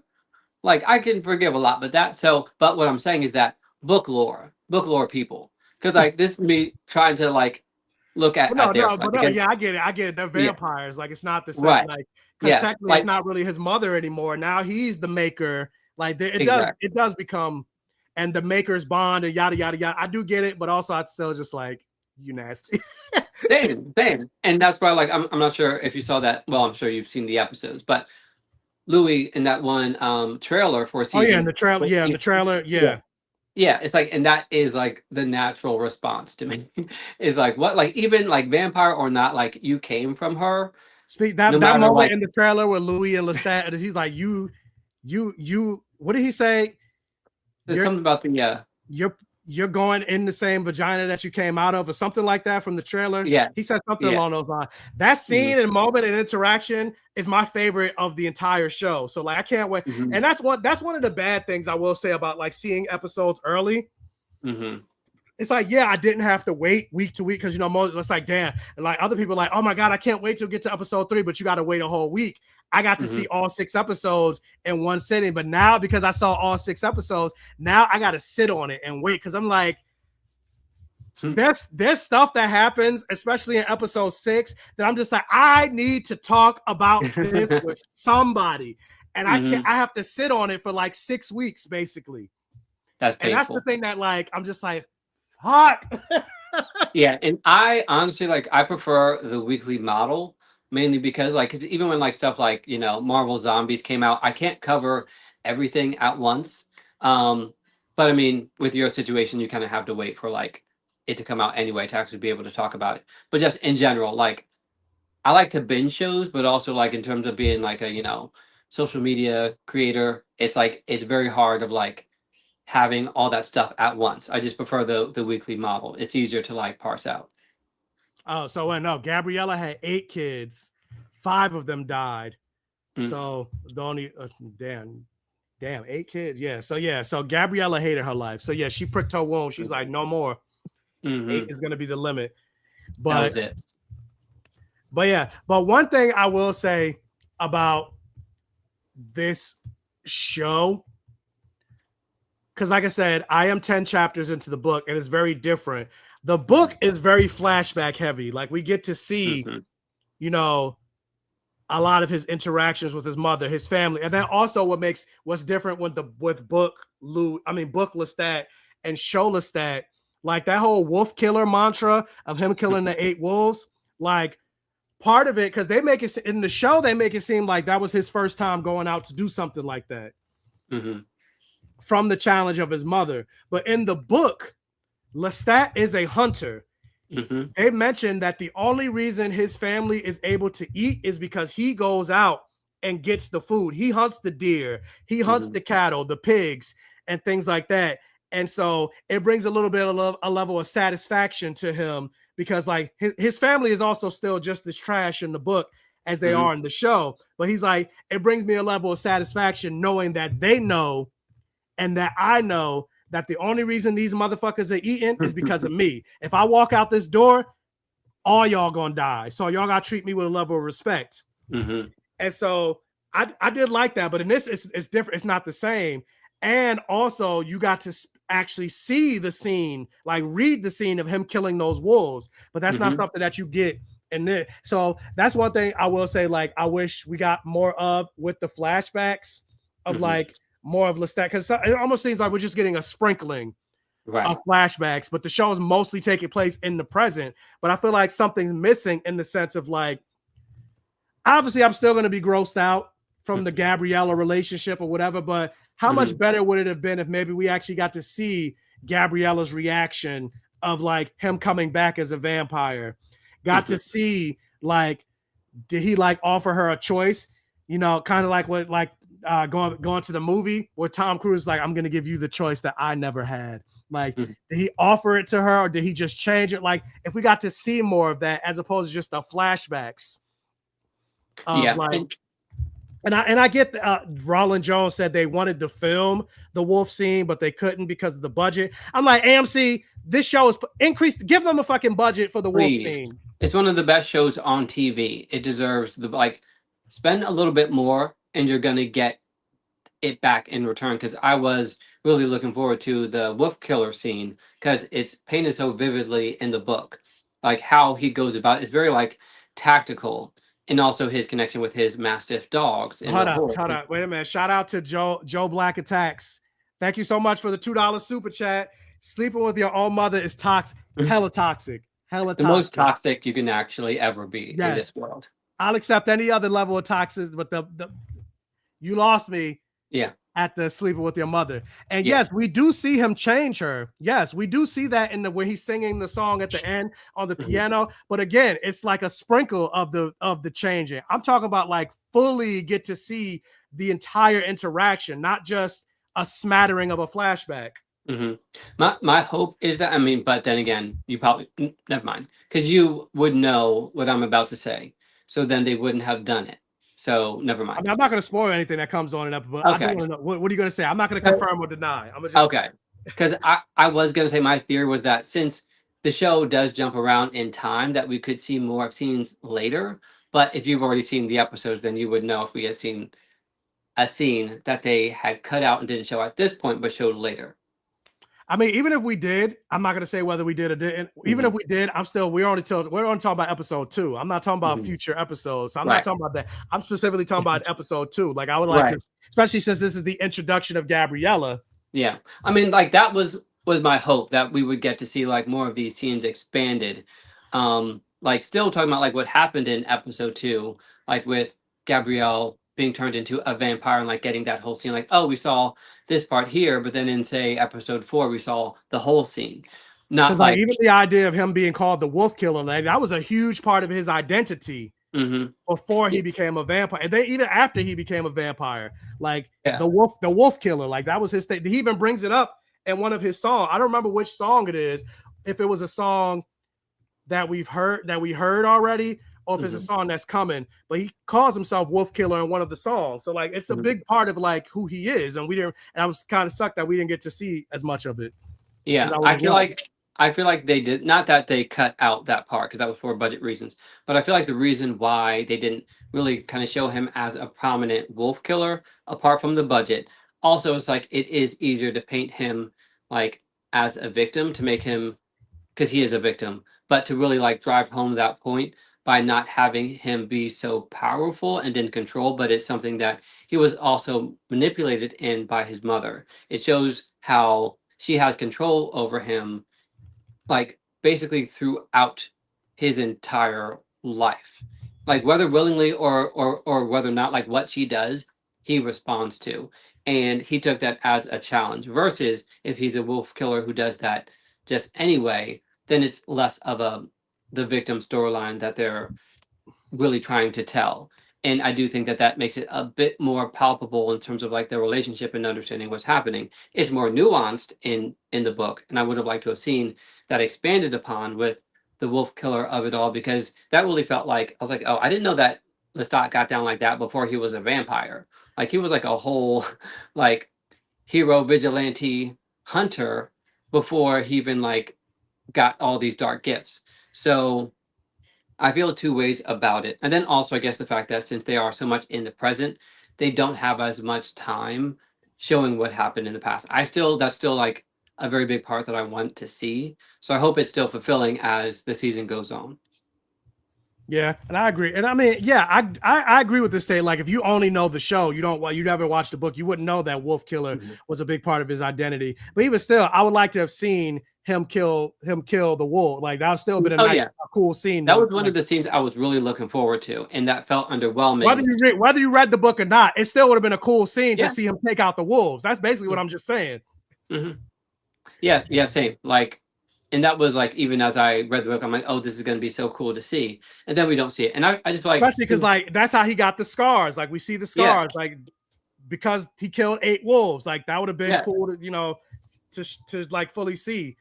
Yes. And that's why like they should be given the budget, because it's one of the best shows on TV. But then it's for moments like this where it's like you need to live up to the moment that people have been waiting to see all this time. And I don't believe that it would be that much money. I feel like they could have spared it.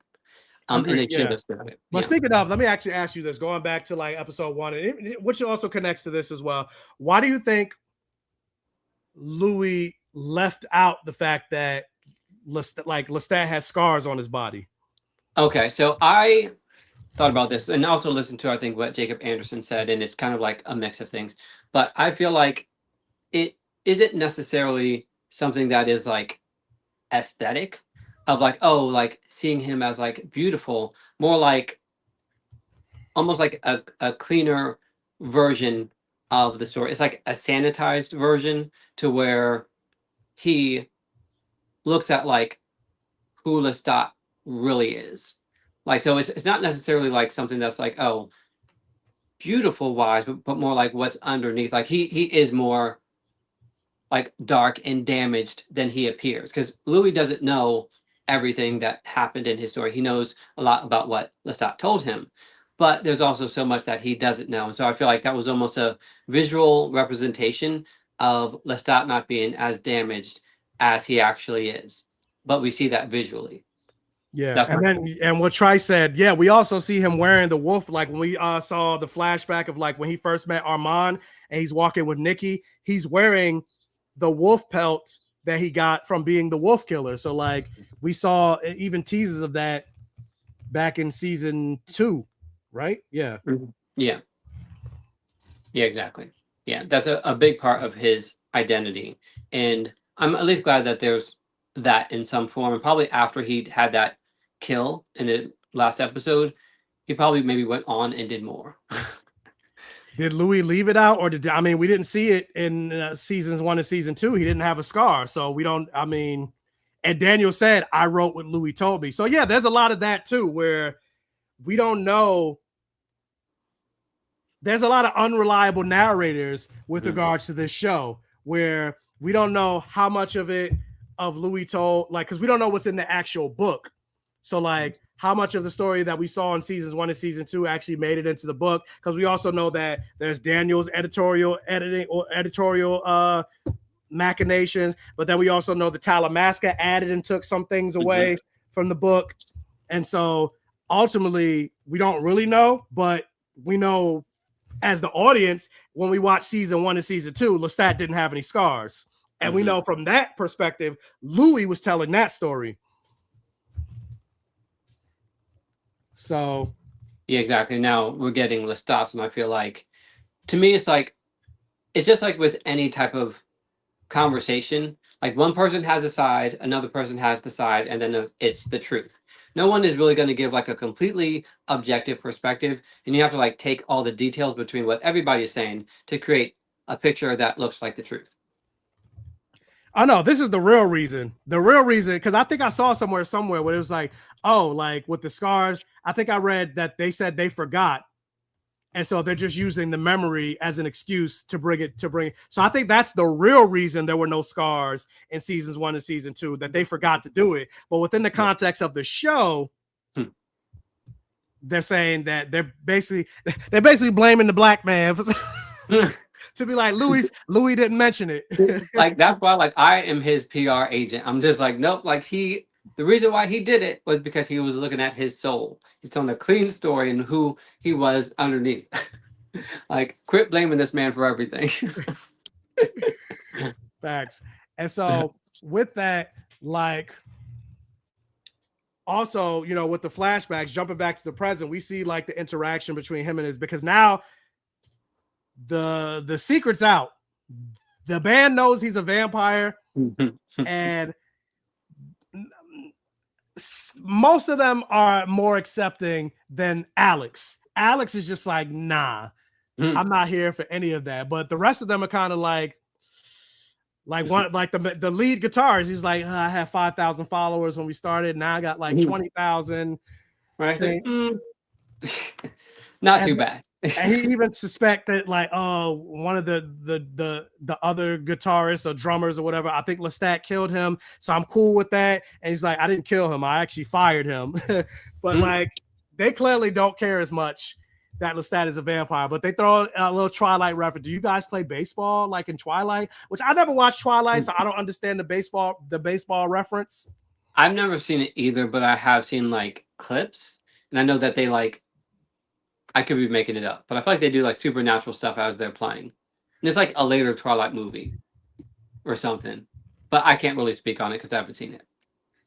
But yeah, but I did like to, you know, this. It was like, yeah, like I've been a vampire this whole time and I haven't killed y'all. So like, why you now that you know the secret? Why do you think I'm going to suddenly change and kill you now? As a matter of fact, I've been protecting you because what we're doing is considered sacrilege to vampire, which we also saw in episode 2 with the Fang Gang. And the one of the guy, he had the tattoo, Armand was right.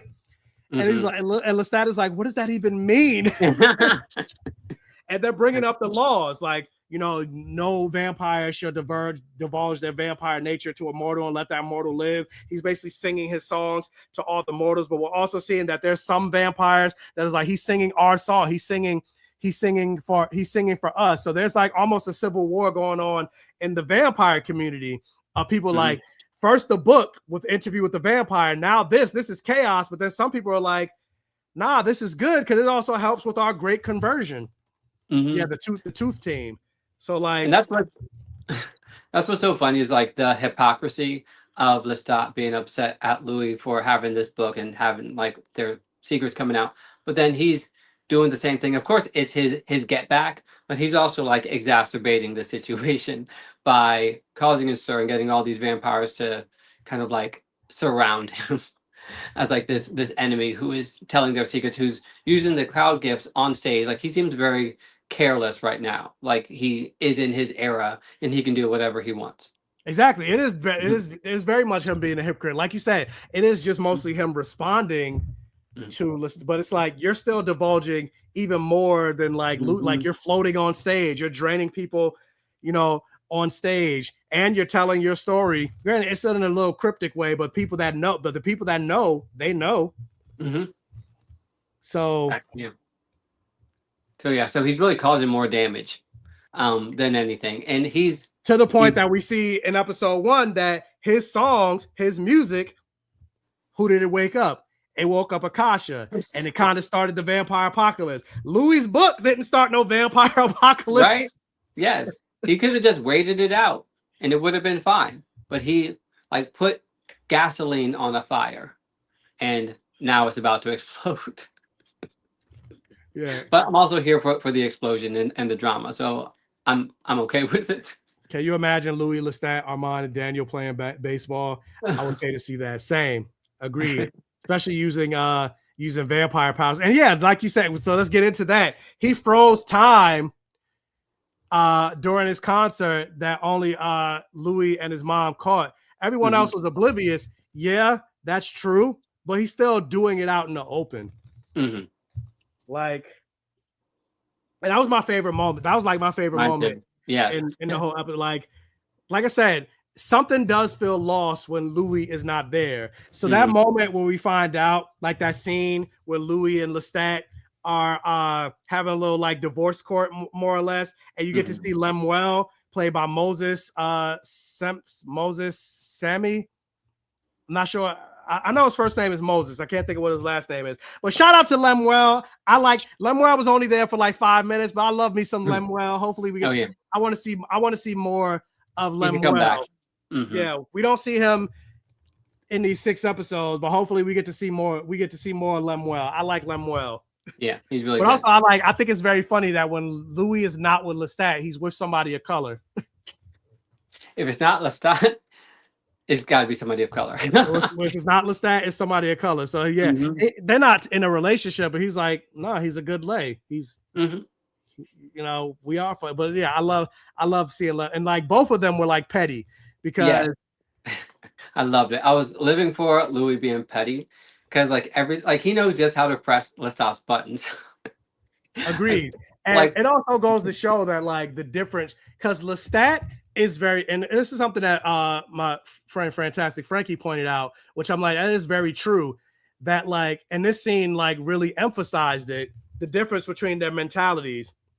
They're both petty, they're both emotional, but they're petty in different ways. Lestat is very reactionary, and Louis is very vindictive. Like, he will lash out and then try to be like, oh, it wasn't my fault. Like, you think about when he lashed out on the alderman and basically killed him, chopped up his body, put his body on display for all of New Orleans to see. But then he tried to blame Lestat, like, oh, you knew I was gonna do, like, no, like this was your fault. Don't try to put this on Lestat. Or even when we found out the making of Claudia, that was Louis, like, saying, you need to do this. I'll do anything for you. Who cares? And we, even with the law, like, Lestat warned him about the law, like the great laws forbid it. He was like, actually, that was the true story. Like, we find, like, Louis is very vindictive. He's very manipulative. Yes. And he's not as much of a victim as he claims, as he pretends to be. Lestat just reacts. But, like, the fact that Louis went out of his way to own 45% of Lestat's merch, it's like, that tells me, like, you're being petty. And I'm not saying that as a way of, like, I don't like the character. I love Louis. But I'm just like, that shows the, like, the vindictive nature. Because, like, Lestat is just releasing his song. He didn't try to sue Louis.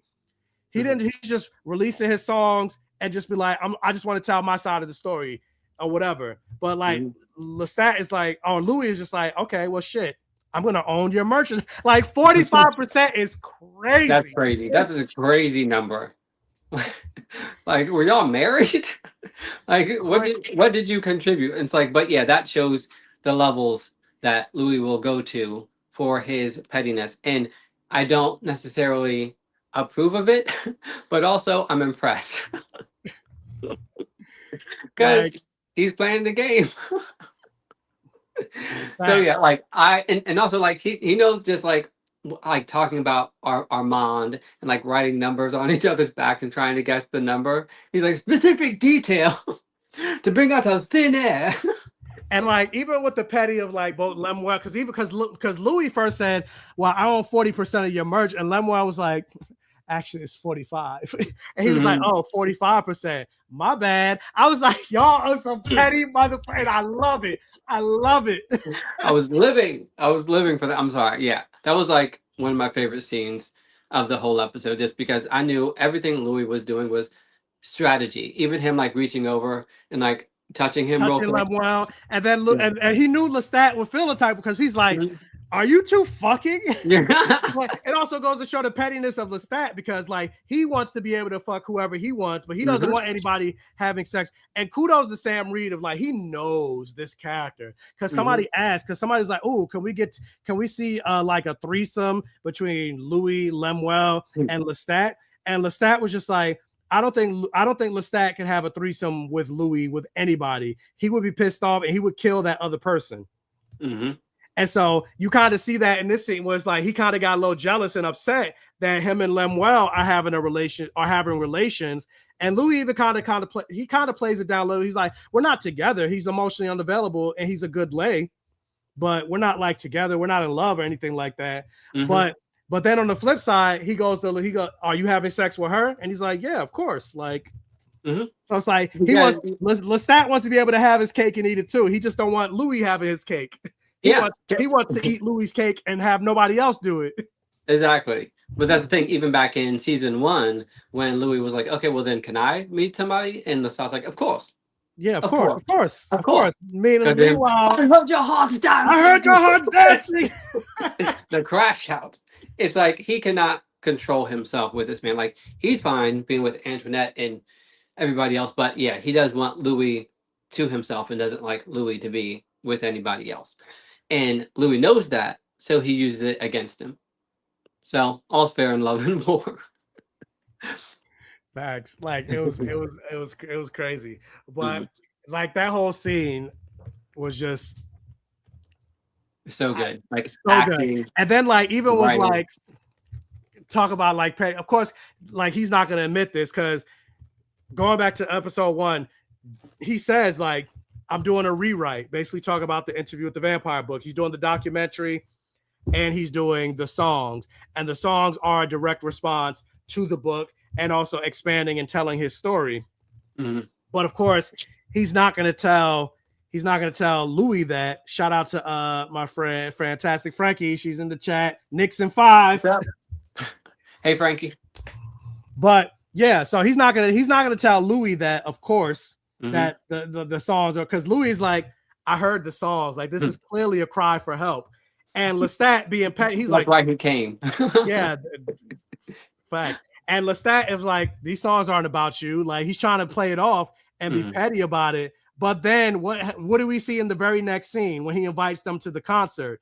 The very next scene, he sings a song, one of it directly to Louis. So it's like, clearly, yes, the songs are about you. Yeah, he floats up to him, and like, and also he's in like the middle of the concert. Yeah, I tried to write you the most prettiest song in the world, but I got distracted. Like, clearly, these songs are about him. Yeah, and his voice, his vocals were giving. Like he was.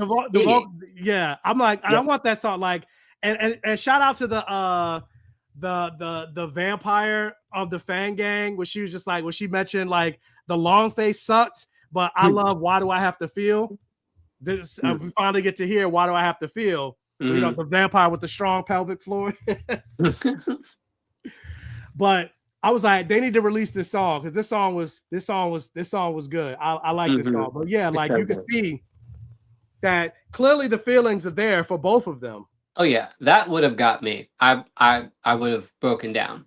And he gave him the book with all of the notes that he filled out, the notes, the clip, like all is forgiven.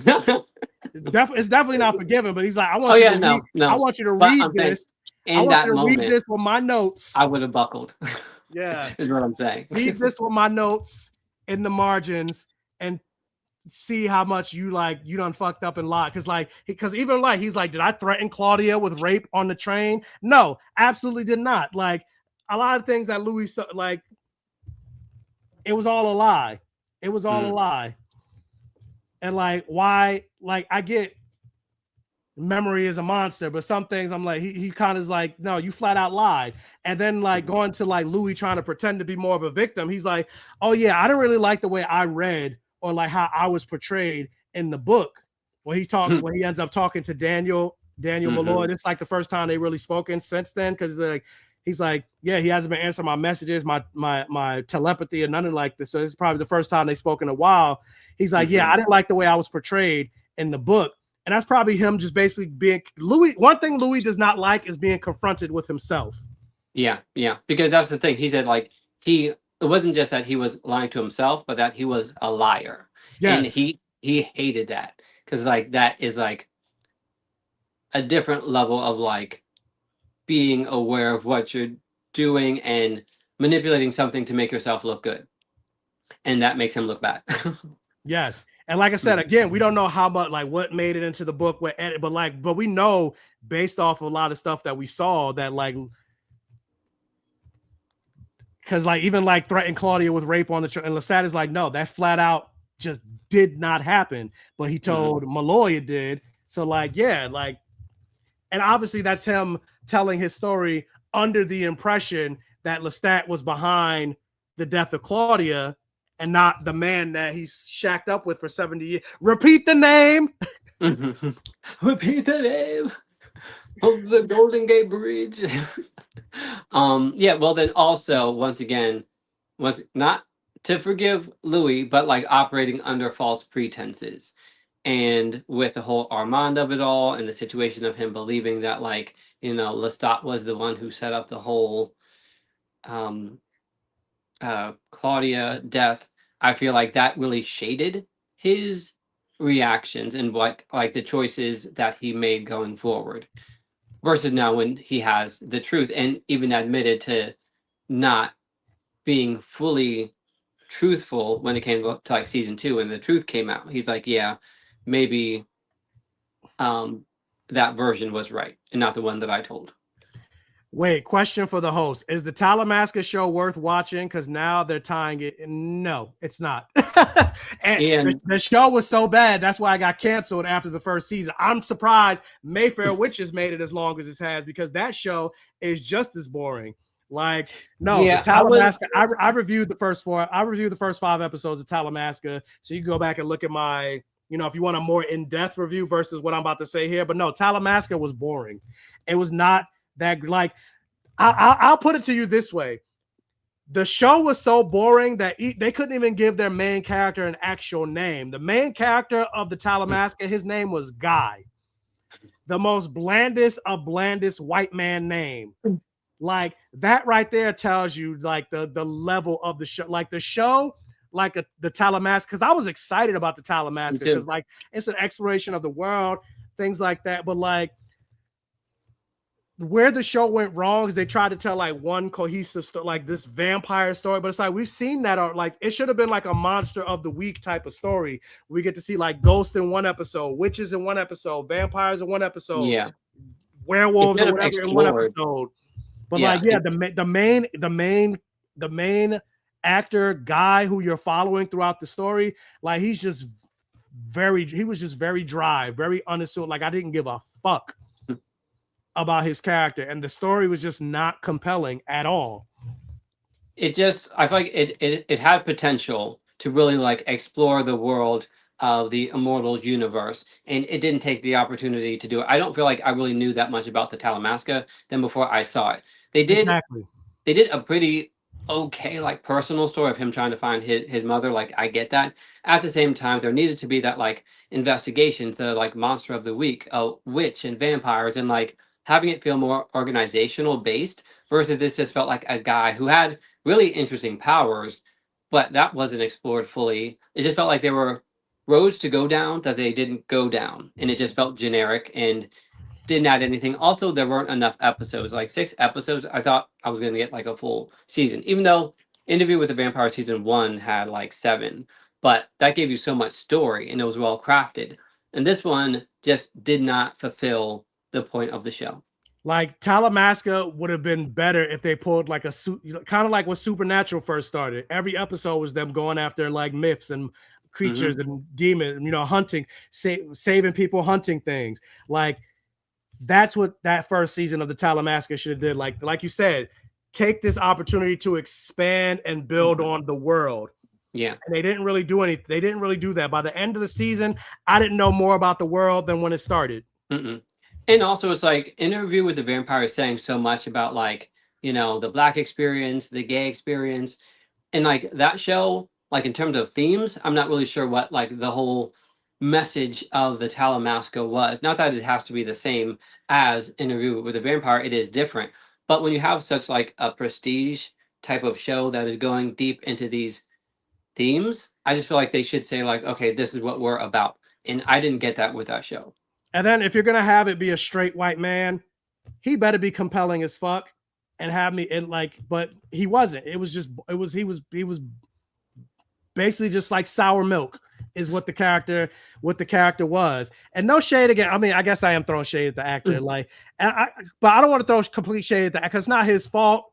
Like you do what's written for you, but like it wasn't hit. And that's the same with Mayfair Witches. And I love me some witches. Me some witches. Charmed, you know, Dark Willow, Buffy the Vampire Slayer, The Secret Circle, which I was so upset got canceled. What y'all know about The Secret Circle? Bonnie and the Vampire Diary. Like, I love me some witches. So, like, when Mayfair Witches was announced, I was like, oh, boom, I am here for the secret. I'm here for Mayfair Witch. And then just watch, like, the lead, Alexandra Daddario. I was just like, I do not like this show. It is so boring. Like, there's no, like I said before, the chemistry of Jacob Anderson and Sam Reed as Louis and Lestat, that is like, and then of course the writing also as well, but like that really makes this show and makes this world. But you don't really get, there's not any of that in the other shows, unfortunately. Yeah, no, and I feel like with Mayfair, which is like it has potential once again, but like I don't feel her story, and that's like my issue. Like even with like she gets all this power in season 2, and like I just don't feel like she has that transformation that I would expect her to have. And like Mayfair didn't get picked up for season 2B. Oh, okay, so maybe that's about to get canceled too. I was surprised. And like, I thought it got renewed for season 3. Yeah, well, I don't know. She came on and like was promoting it during one of like the interview, the Vampire Lestat's like promotional material. So I feel like there is a season 3 happening. Maybe, I don't know. All I know is I'm not watching it. Somebody's watching it if they keep renewing it, but like I'm not a fan. Like they I'm need to. probably still gonna watch it. Like I'm Nah, because I still. went back and tried to. Because I watched the first 5 episodes of season 1, Mm-hmm. wasn't feeling it, so I didn't even finish. Then I was like, you know what? It got renewed for season 2. Let me try and go back and watch the premiere of season 2. And I watched it, and I was just like, yeah, this is still ass. So I Because just like. there's no like deep connect, like even like she has like a son, and like that's a very like psychological thing, and we don't get like what we get in Interview with the Vampire and the Vampire Lestat, like the deep like philosophical psychological portrayals of like what happens when the extreme like darkness, violence, love, death, all these things happen. And when things happen on like Mayfair Witches, I don't feel that same sense of like this meant something emotional and deep. It just feels like okay, that happened, and then that happened, and then In that fact, happened. Trice, this is also a big criticism of mine in the Mayfair. They weren't even witching in the Mayfair Witches. Like, I'm expecting like fucking Expelliarmus. Let's not throw J.K. Rowling in here. She's trash. But I'm expecting like witchy spells, machinations. But there was barely any magic in the magic show.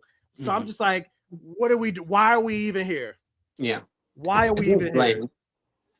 Like, I'm expecting a Booga Saluga come winds of the Caspian Sea. Like, give me some Ursula. Like, give me some freaking Once Upon a Time with Rumpelstiltskin and Regina from like with that. Like, there was none of that. And I'm like, what are we doing?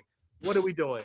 But anyway, Yeah. speaking of what are we doing, looking at up the sky when Lestat and Louis were when Lestat was flying up in the air and singing, looking up at them was Gabriella. Like, what are we doing? What's going on? Do you think she was jealous? You think that was or was she just like, who he singing to? I feel like she's I'm like, very is mommy getting a little jealous? I feel it's so sick. I feel like she's a little complicated, so I don't think it's like pure jealousy. There's something else mixed in there. I need to spend more time with it to fully investigate it. But I feel like she did say something about Louis, but I'm trying to remember what she said. Like almost like she She appeared called to him be beautiful. I know she called him yeah, beautiful. yeah. So I almost don't feel jealousy, but I don't know what it is. But it's something.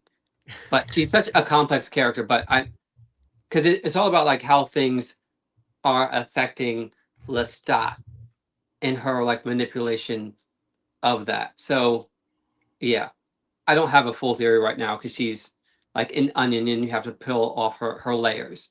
But I don't feel like it was because she doesn't like it just feels like Lestat is a toy that she uses. This is so sick.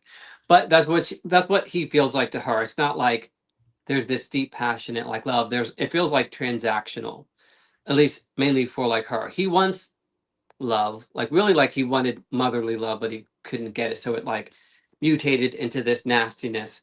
But like with her, like it doesn't feel like it's all based on like almost like masculinity in a sense because she lives vicariously through him because he's able to do things that she isn't able to do or wasn't able to do. And even though she's a vampire now, I feel like that cycle is still continuing. So, because even with like um him going out and like killing the wolves was like a challenge that she imposed upon him, and I feel like him even like becoming like going to like the stage and performing and doing music, he wanted to do that the whole time, but now it almost feels like there's this means to an end when it comes to performing. Like he's doing it to receive external love that he didn't get from his mother. So like he still like loves it and like wants to do it, but there's this like coded second layer of like he needs the love of all these people. That's why even in the first episode, he's like, I want millions.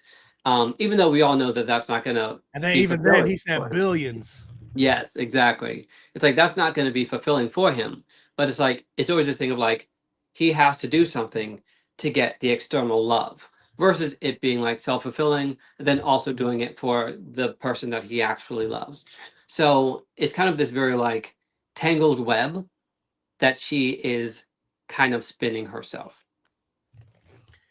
And somebody said on TikTok, I just noticed this. She realized in that moment that Louis could be a threat to her agenda of using Lestat, kind of like what you said. Yeah, yeah, yeah. That's it. It's like she is like Louis is an unknown quantity, and that can affect her plan versus like being jealous in a like lover situation. It's more like he's a means to an end for her, and Louis can be a possible like roadblock into getting something. Because I definitely feel like she does love Lestat to an extent, but she loves him in her way. And also, you have the vampire bond of maker and fledgling. So there's that as well, because she's like, my maker called and I answered or whatever. But also at the same time, though, Lestat does want more. He wants the love of his mother and then also the love of his fledgling. And because there's moments where he's like, how long are you staying? Like, I only saw you twice last century. So like, can you stick around for a little bit more? Like, there's also that moment that he was while he was texting her, he was like, I really want to see you. I feel like I'm struggling. And then he deleted it and was just like, I want to see you. It's been too long or something like that. Like, he clearly longs for something. Like, you know, like he said, his greatest fear, and even Daniel kind of mentioned it, he was like, yeah, I get it. Vampire loneliness. I see what that's about now. So like, that's his big thing, the vampire loneliness. Yeah, and how that's all interweaved with his emotions. And that's why, like, even though she is the fledgling, she still holds like some of the power because of how their dynamic is. And I think that that is also what I'm sensing as well. Like, there is a form of like companionship that's there, but there are so many like other strings and other caveats that are associated with it that it complicates everything. She's definitely messy as fuck. Like, you could just tell, just based off her presence and based off her aura, that the bitch is messy, especially as a vampire. Like, the way, like, I'm pretty sure, even though we don't necessarily know, I'm sure from like the flashbacks of killing the family and things like that, I'm sure that was, even though Lestat has said that he's had a fantasy about that, I'm sure that was going to be, we're probably going to find out that was her idea. She's the one that like really pushed for it. I could see that because she's really like seething underneath.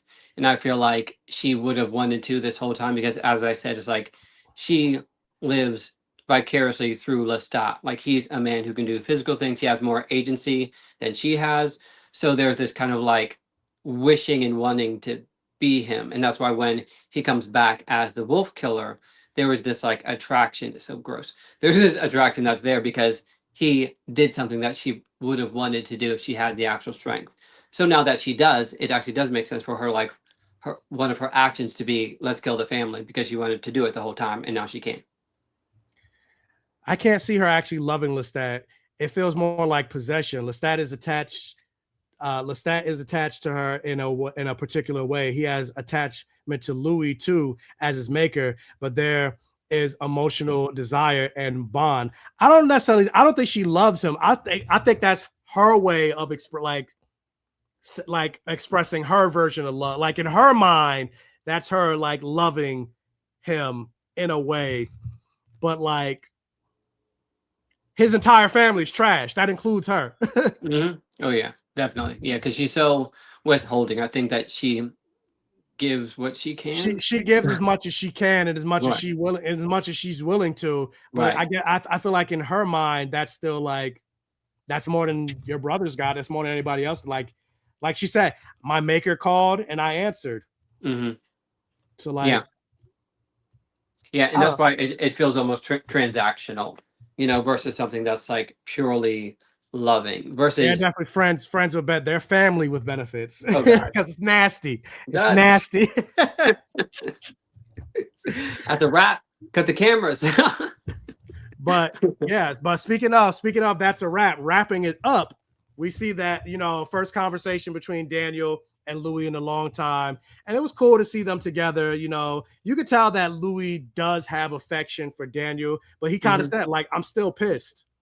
Yeah, and I'm sure he's conflicted as well, because it's like, yes, the book came out and he said it like they were doing good, like Lestat and Louis, they were like on the up and up, and then the book came out and it all went to hell. But at the same time, it's like, if he didn't speak to Daniel, then the truth wouldn't have come out. So the emotions have to be mixed. And so they're talking, and then so this is like a tease of something to come. But he mentions like there's a moment that everybody kind of disappears around him, and he can feel Armand. And he asked Louis, "Has that ever happened to him?" And Louis was just like, "No, that's weird." And I was wondering, like, because we know Louis is a liar. So I'm like, was Louis lying in that moment that he didn't feel that, or he just didn't want to tell Daniel, or is that some type of special bond that Armand and Daniel have? Because we do know that what makes Daniel different than even like Louis is Armand, or Daniel is the very first person that Armand has turned into a vampire. And we know from Anne Rice's lore that the first vampire that you make is often the strongest. And not only just that, but Armand is already dumb power. Like when Lestat made Gabriella, he was a brand new vampire, so he didn't have that much power. But when Armand made Daniel, that's when he already had this god tier levels of power. And he turned Daniel into a vampire. So that also explains why Daniel was so powerful, and even taking out the Tooth Gang, he went off. He went off. He was able to take them out, even though he more than likely is way younger than them. But that's because he has the blood of Armand in him, and he's the first vampire. So I'm wondering if that's a reason that maybe we're gonna like either Louis was lying, or it could be because the fact that Armand is so powerful and he's the first fledgling that he made, which is why he talks about, like, he's like, yeah, everybody disappears and I feel him.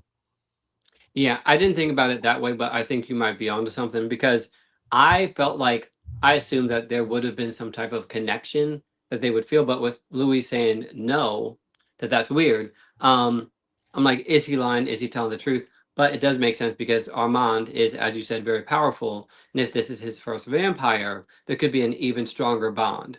Because So Louis does mention something in season 1 where he talks about the vampire bond between Maker and fledgling, and Lestat, and Daniel kind of mocked him about it. He was just like, you don't understand. It's nothing a human can understand. And Daniel kind of like say, like, I kind of get it, but then Lestat saying, no, I didn't, or Louis saying, like, I didn't feel it like that. Like, that's a little much. Like, so I don't know. Like, that's why I'm like, is he lying, or is this something new? Louis could be trying to save face because he is trying to appear unaffected, and we all know that he still cares. So it could be that, or as you said, it could be the fact that Armand was his first. Yeah, I guess we'll have to wait and see. I don't know which one it is. Like, both feel very likely, so it could go either way. But speaking of wait and see, you know, we do find out that, because he does admit to Daniel, which we'll see in later episodes, because it's not a spoiler, to say, like, Delaney Hales mentioned that she is returning this season, you know, so we clearly know we're getting, and Delaney Hales played Claudia, and then, you know, he did mention that, like, I've been seeing Claudia, like, and he says, like, it's somebody, like, I see her. He said he basically, she the person that he sees is a waitress, basically, because he's like, I saw her. She went into a restaurant. I went into the restaurant. She made it to her 20s. I followed her in that restaurant. He's basically being a creeper.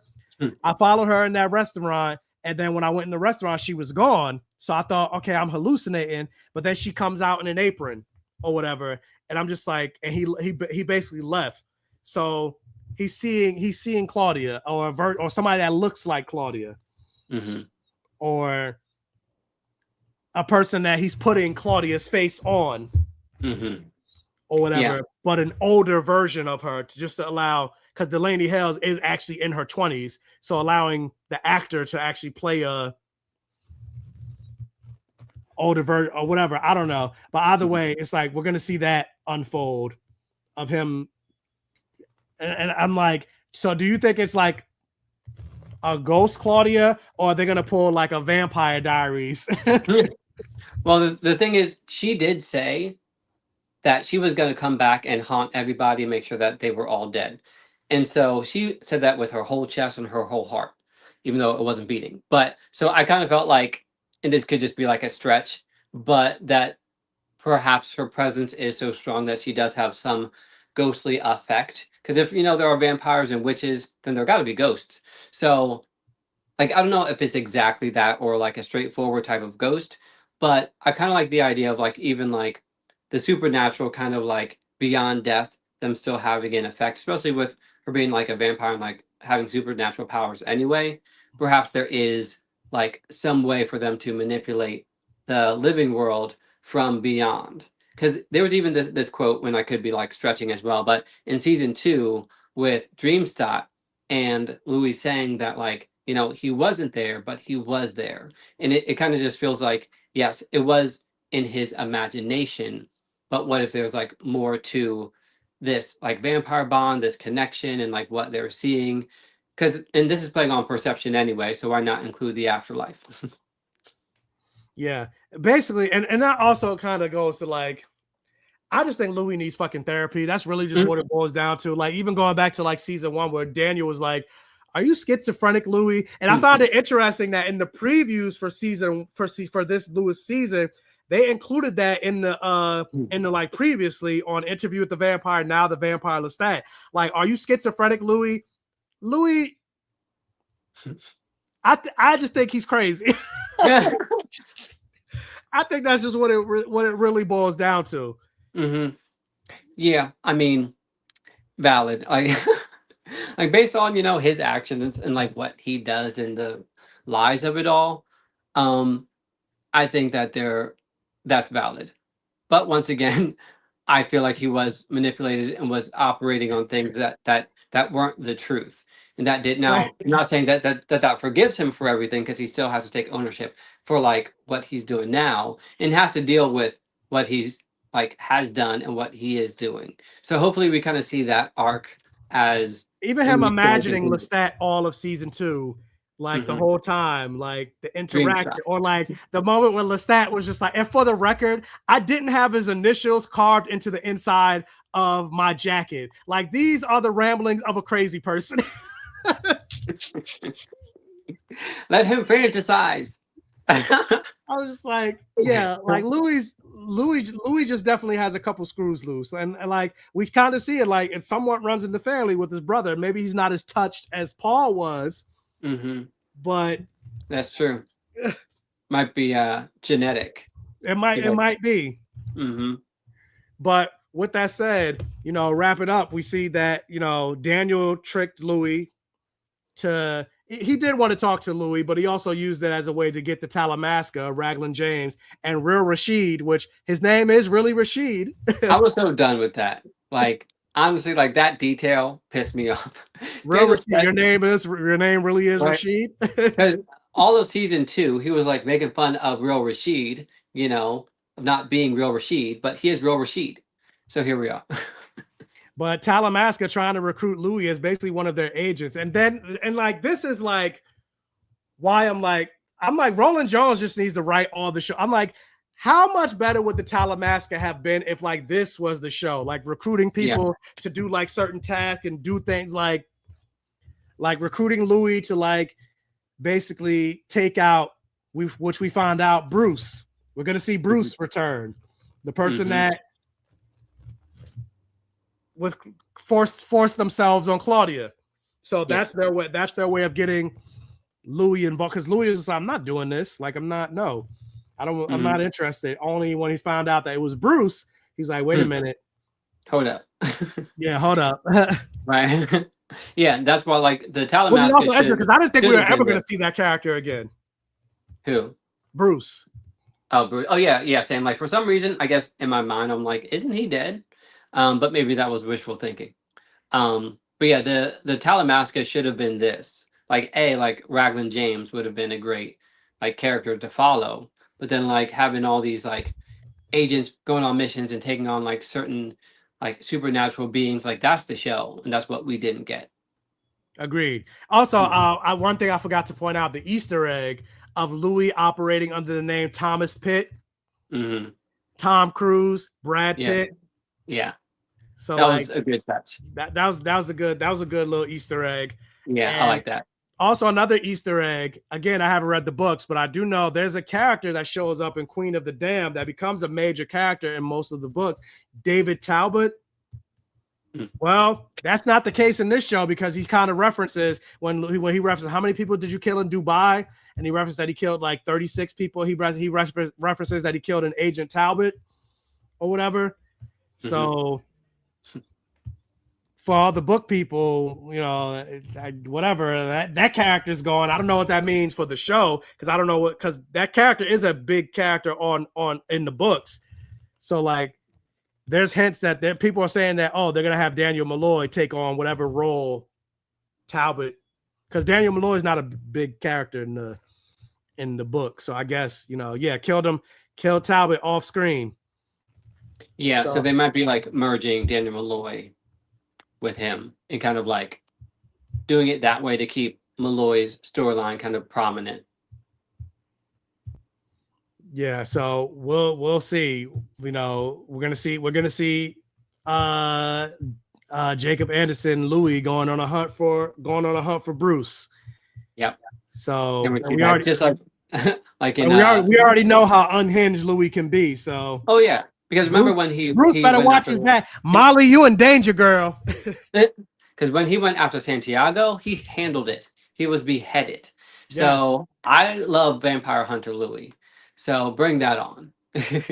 Facts. And so that's basically how the episode ends. So yeah, I'm even though this show is very much of a tone shift from seasons 1 to season 2, I'm still really enjoying this show. I'm loving this show so far. Every episode gets better and better for me. And then, like I said, when you get to episode 6, you're just like, what? The entire like, I can't wait to talk about episode 6 with everybody. But like, yeah, the show gets better and better for me, and I'm enjoying it. Like like I said, I do miss Louis. Something is definitely missing, or like feels like different when Louis isn't on screen. And there are episodes where like you don't see Louis at all, like, and you're just like, where's Louis? Like, I need. Bring my Louis. Yeah, like bring him back. But like, I'm still interested in the story enough in Lestat, Gabriella, even though it's nasty, the bandmates, etc., that you know still keep me invested. So yeah, what are your overall thoughts of the show? Really quick, shout out to Caitlin. Caitlin of the North. Where in the North? Are you like Canada North, or like North United States, or like Northern Europe? But shout out to the $5. Well, I'm assuming it's $5, so probably not Canada because they use a different it's a different symbol. But thank you for the $5 super sticker. But yeah, go ahead. Like, what do you think about these 2 episodes? I'm really impressed. I think I'm more forgiving than other people because I understand their constraints and how they've been like having to adjust things. And I feel like they've done a very good job of making it different, but also still making it feel connected to the original series. It feels very disorienting, but not in a bad way because I feel like it fits the theme of the show and Lestat's mind. So overall, I'm very happy with it. I think from what I've seen so far, it's been getting better and better. And I'm getting more accustomed to how the story's being told. So I'm here for it. Do you have a favorite song so far of the 2 episodes? Probably the one that Lestat sung to Louis, just because I agree. The floating song. Yeah. Because his vocals were just on point. It was romantic. Yeah. I love that scene. That, and only because my headcanon, that's what it's about. Black licorice. You know. Black licorice. I'm like, give me more songs about him sucking his black boyfriend's dick. Every song should have that. Yes. Or Lewis. Yeah. Is this song about sucking Lewis's dick? Make it a concept album. But yeah, like they did say after the show is over, they're gonna release like an album, like a vinyl of like everything. But yeah, like there's also a song that he performs in episode 4, I believe, called but they did release it online, so it's not a spoiler, but it's called Your Biggest Fan. He also performed it at the red carpet world premiere. That's like, I think, my favorite overall song. Like all the songs, probably your biggest fan. But of these 2 episodes, it's the one with him floating to singing directly to Louis. Yeah, I have to look out for that song, but it sounds good. Why do you think Lestat denied Black Licorice was about Louis? Because he doesn't want to admit that it's all about Louis. Like, again, going back to episode 2, season 2, episode 5. There was a little dyslexia there, but like kind of like it was like where Louis was just like, everything about you is Lestat. On the flip side, for Lestat, it's Louis. Like, and I'm not sure how, like, at what point in the live you joined, or maybe you were here from the beginning, but the moment that Lestat said, I lived like 52,100 whatever day, like he had the day to the exact day of how many days he lived before Louis Dupont de Lac. That right there tells me that his mind and everything about him is all consumed by Louis. The lady doth protect him. Again, very specific detail to pluck out of thin air. Under the book. So of course he's gonna deny, like, if it's actually about Louis, he's not gonna admit that. Just like in the lawyer scene, the courtroom scene or whatever, where Louis was just like, I heard the songs. They feel like they're about me. And he's like, no, they're not. These songs are none of these songs are about you. And then the very next scene, he sings directly to him. So like, what is the truth? Yeah, what is the truth? They're all unreliable narrators. Exactly. You got to read between the lines. And Black Licorice is about Louis. Yes, it's about Louis, and then 100%. Black Licorice. He could have just said licorice. He could have just said licorice. Huh? He could have just said licorice, and it would have been fine. But he said Black Licorice. He said Black Licorice. That's the difference. Yep, and there you go. And we will end on that. Period. Wait, does Jacob sing no, Jacob doesn't sing at all. No. Like, I will say, like, Louis is there in these 6 episodes, but nah, he's not really, like, you don't see much of, like, he's there, but he's not really there. Like, this is mostly Lestat and his story. Like, you see Louis in small. I feel like maybe, if I remember correctly, I think episode 3 we don't see Louis at all. So we don't see the follow-up of the Talamasca? But we do see that in episode. If I'm remembering correctly, there's an episode where we don't see Louis at all. But we do see the follow-up of the Talamasca, I believe, in episode 4. I think. Again, this is me. This is me because, like I said, I watched them all in like one sitting. Yeah, like Louis. You're Louis right now. Lying. Yeah, I'm Louis right now. I'm like the Odyssey of Recollection. But like I do remember, like, Louis there. He is a part of this season, but not really. But yeah, no, we don't get to see him sing. Yeah, Jacob does sing in real life. He has a whole album. He has a couple albums out. He has his stage name is Raleigh Ritchie or whatever. He has a good voice. Some like, I listen to some of his songs. Like, he has pretty good songs. So yeah, he does sing in real life. And Sam Reed actually mentioned that one of the people that he studied when creating Rockstar Lestat was Jacob Anderson's Raleigh Ritchie, like his performance and his music and things like that. So that's really sweet. I like that. So yeah, but yeah, that's also why he had time to play what's his face in Sandman, because you don't see a lot of Louis in this season. So that does kind of suck. But yeah, with that said, at least he's here, because he's here in this story more than he is in the book. So I'm not going to complain. Yeah, I'm not, because yeah, like, he's not, at least they put him there. So like you said, I'm not going to complain, because like he plays his role is pretty significant, but I still just wish there was more of him. But it's not called the Vampire Louis. It's called the Vampire Lestat. So with that said, what are your predictions of like episode 3? Did you see like I didn't watch the trailer. That's also why I'm like, I don't remember if Louis shows up in episode 3, or like, when do we see the follow up of the I want to. I don't think it's the next episode, but I could just be making that shit up. But I don't know. But anyway, go ahead. Go ahead. What do you want to see from next episode, or what are your predictions? Honestly, it's like I'm keeping my mind open because it's just going in so many different directions that I can't really gauge what it is. I do want to see like Lestat in like the like witch trials. Like I want to see like more of the flashbacks as well. Like we're getting, you know, a good portion of the present in the rock band, and I love that stuff. But I also want to see like Nikki. I want to see like the like witch trials and all that stuff along with it, because what forms him is just as fascinating as who he is now. So I kind of want to see like how he got to this point in different parts of his life. So yeah, actually, I think this because next episode we're meeting Nikki, so I think that's where we're seeing a lot of that. So instead of seeing Louis, we're getting Nikki in episode 3. So I don't think we see the.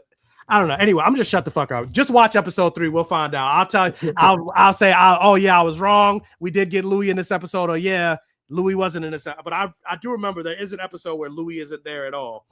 But anyway, guys, let me know what your favorite song was in the first 2 episodes. Your thoughts of this show. We definitely will be back next week to talk about episode 3. I'll have Amanda will be here, and I'm like, you know what? If Ethan's willing, let's make this a threesome. Let's make it a threesome. Let's have him come back. Just don't kill anybody. But yeah, no, I won't. I'm like, I need more black and gay on the Black Gay Comic Geek channel. Like, I can't always be the only. Like, every time I do like a live, whether it's like a panel, like 4 people, 5 people, 2, I'm like usually I'm the gay one on the channel. I'm like, no, this is a safe. Like, there needs to be majority gay people. But most of my friends are straight, so I'm like, straight people love me for some reason. I don't know why. But anyway, hopefully, if you're watching this live, you're hitting the like button. I had 40 people in the live, so there need to be 40 likes. I had 3 people watching on Facebook. There better be 3 likes. And if you're watching on the replay, hit the like button, because again, it'll help tell the YouTube algorithm that this video is worth getting out there, that my channel is worth getting out there, so I can continue to grow, because I'm trying to grow my channel and everything like that. So also, X-Men 97 is dropping soon. Yep. My Adventures with Superman just came out. I haven't watched it yet. I need to talk. I'm going to be reviewing that. There's a gay horror movie called Leviticus that comes out this weekend. I'm going to see that. Be on the lookout for all the things. Happy Pride, and I will see you guys next week. Peace. Peace out.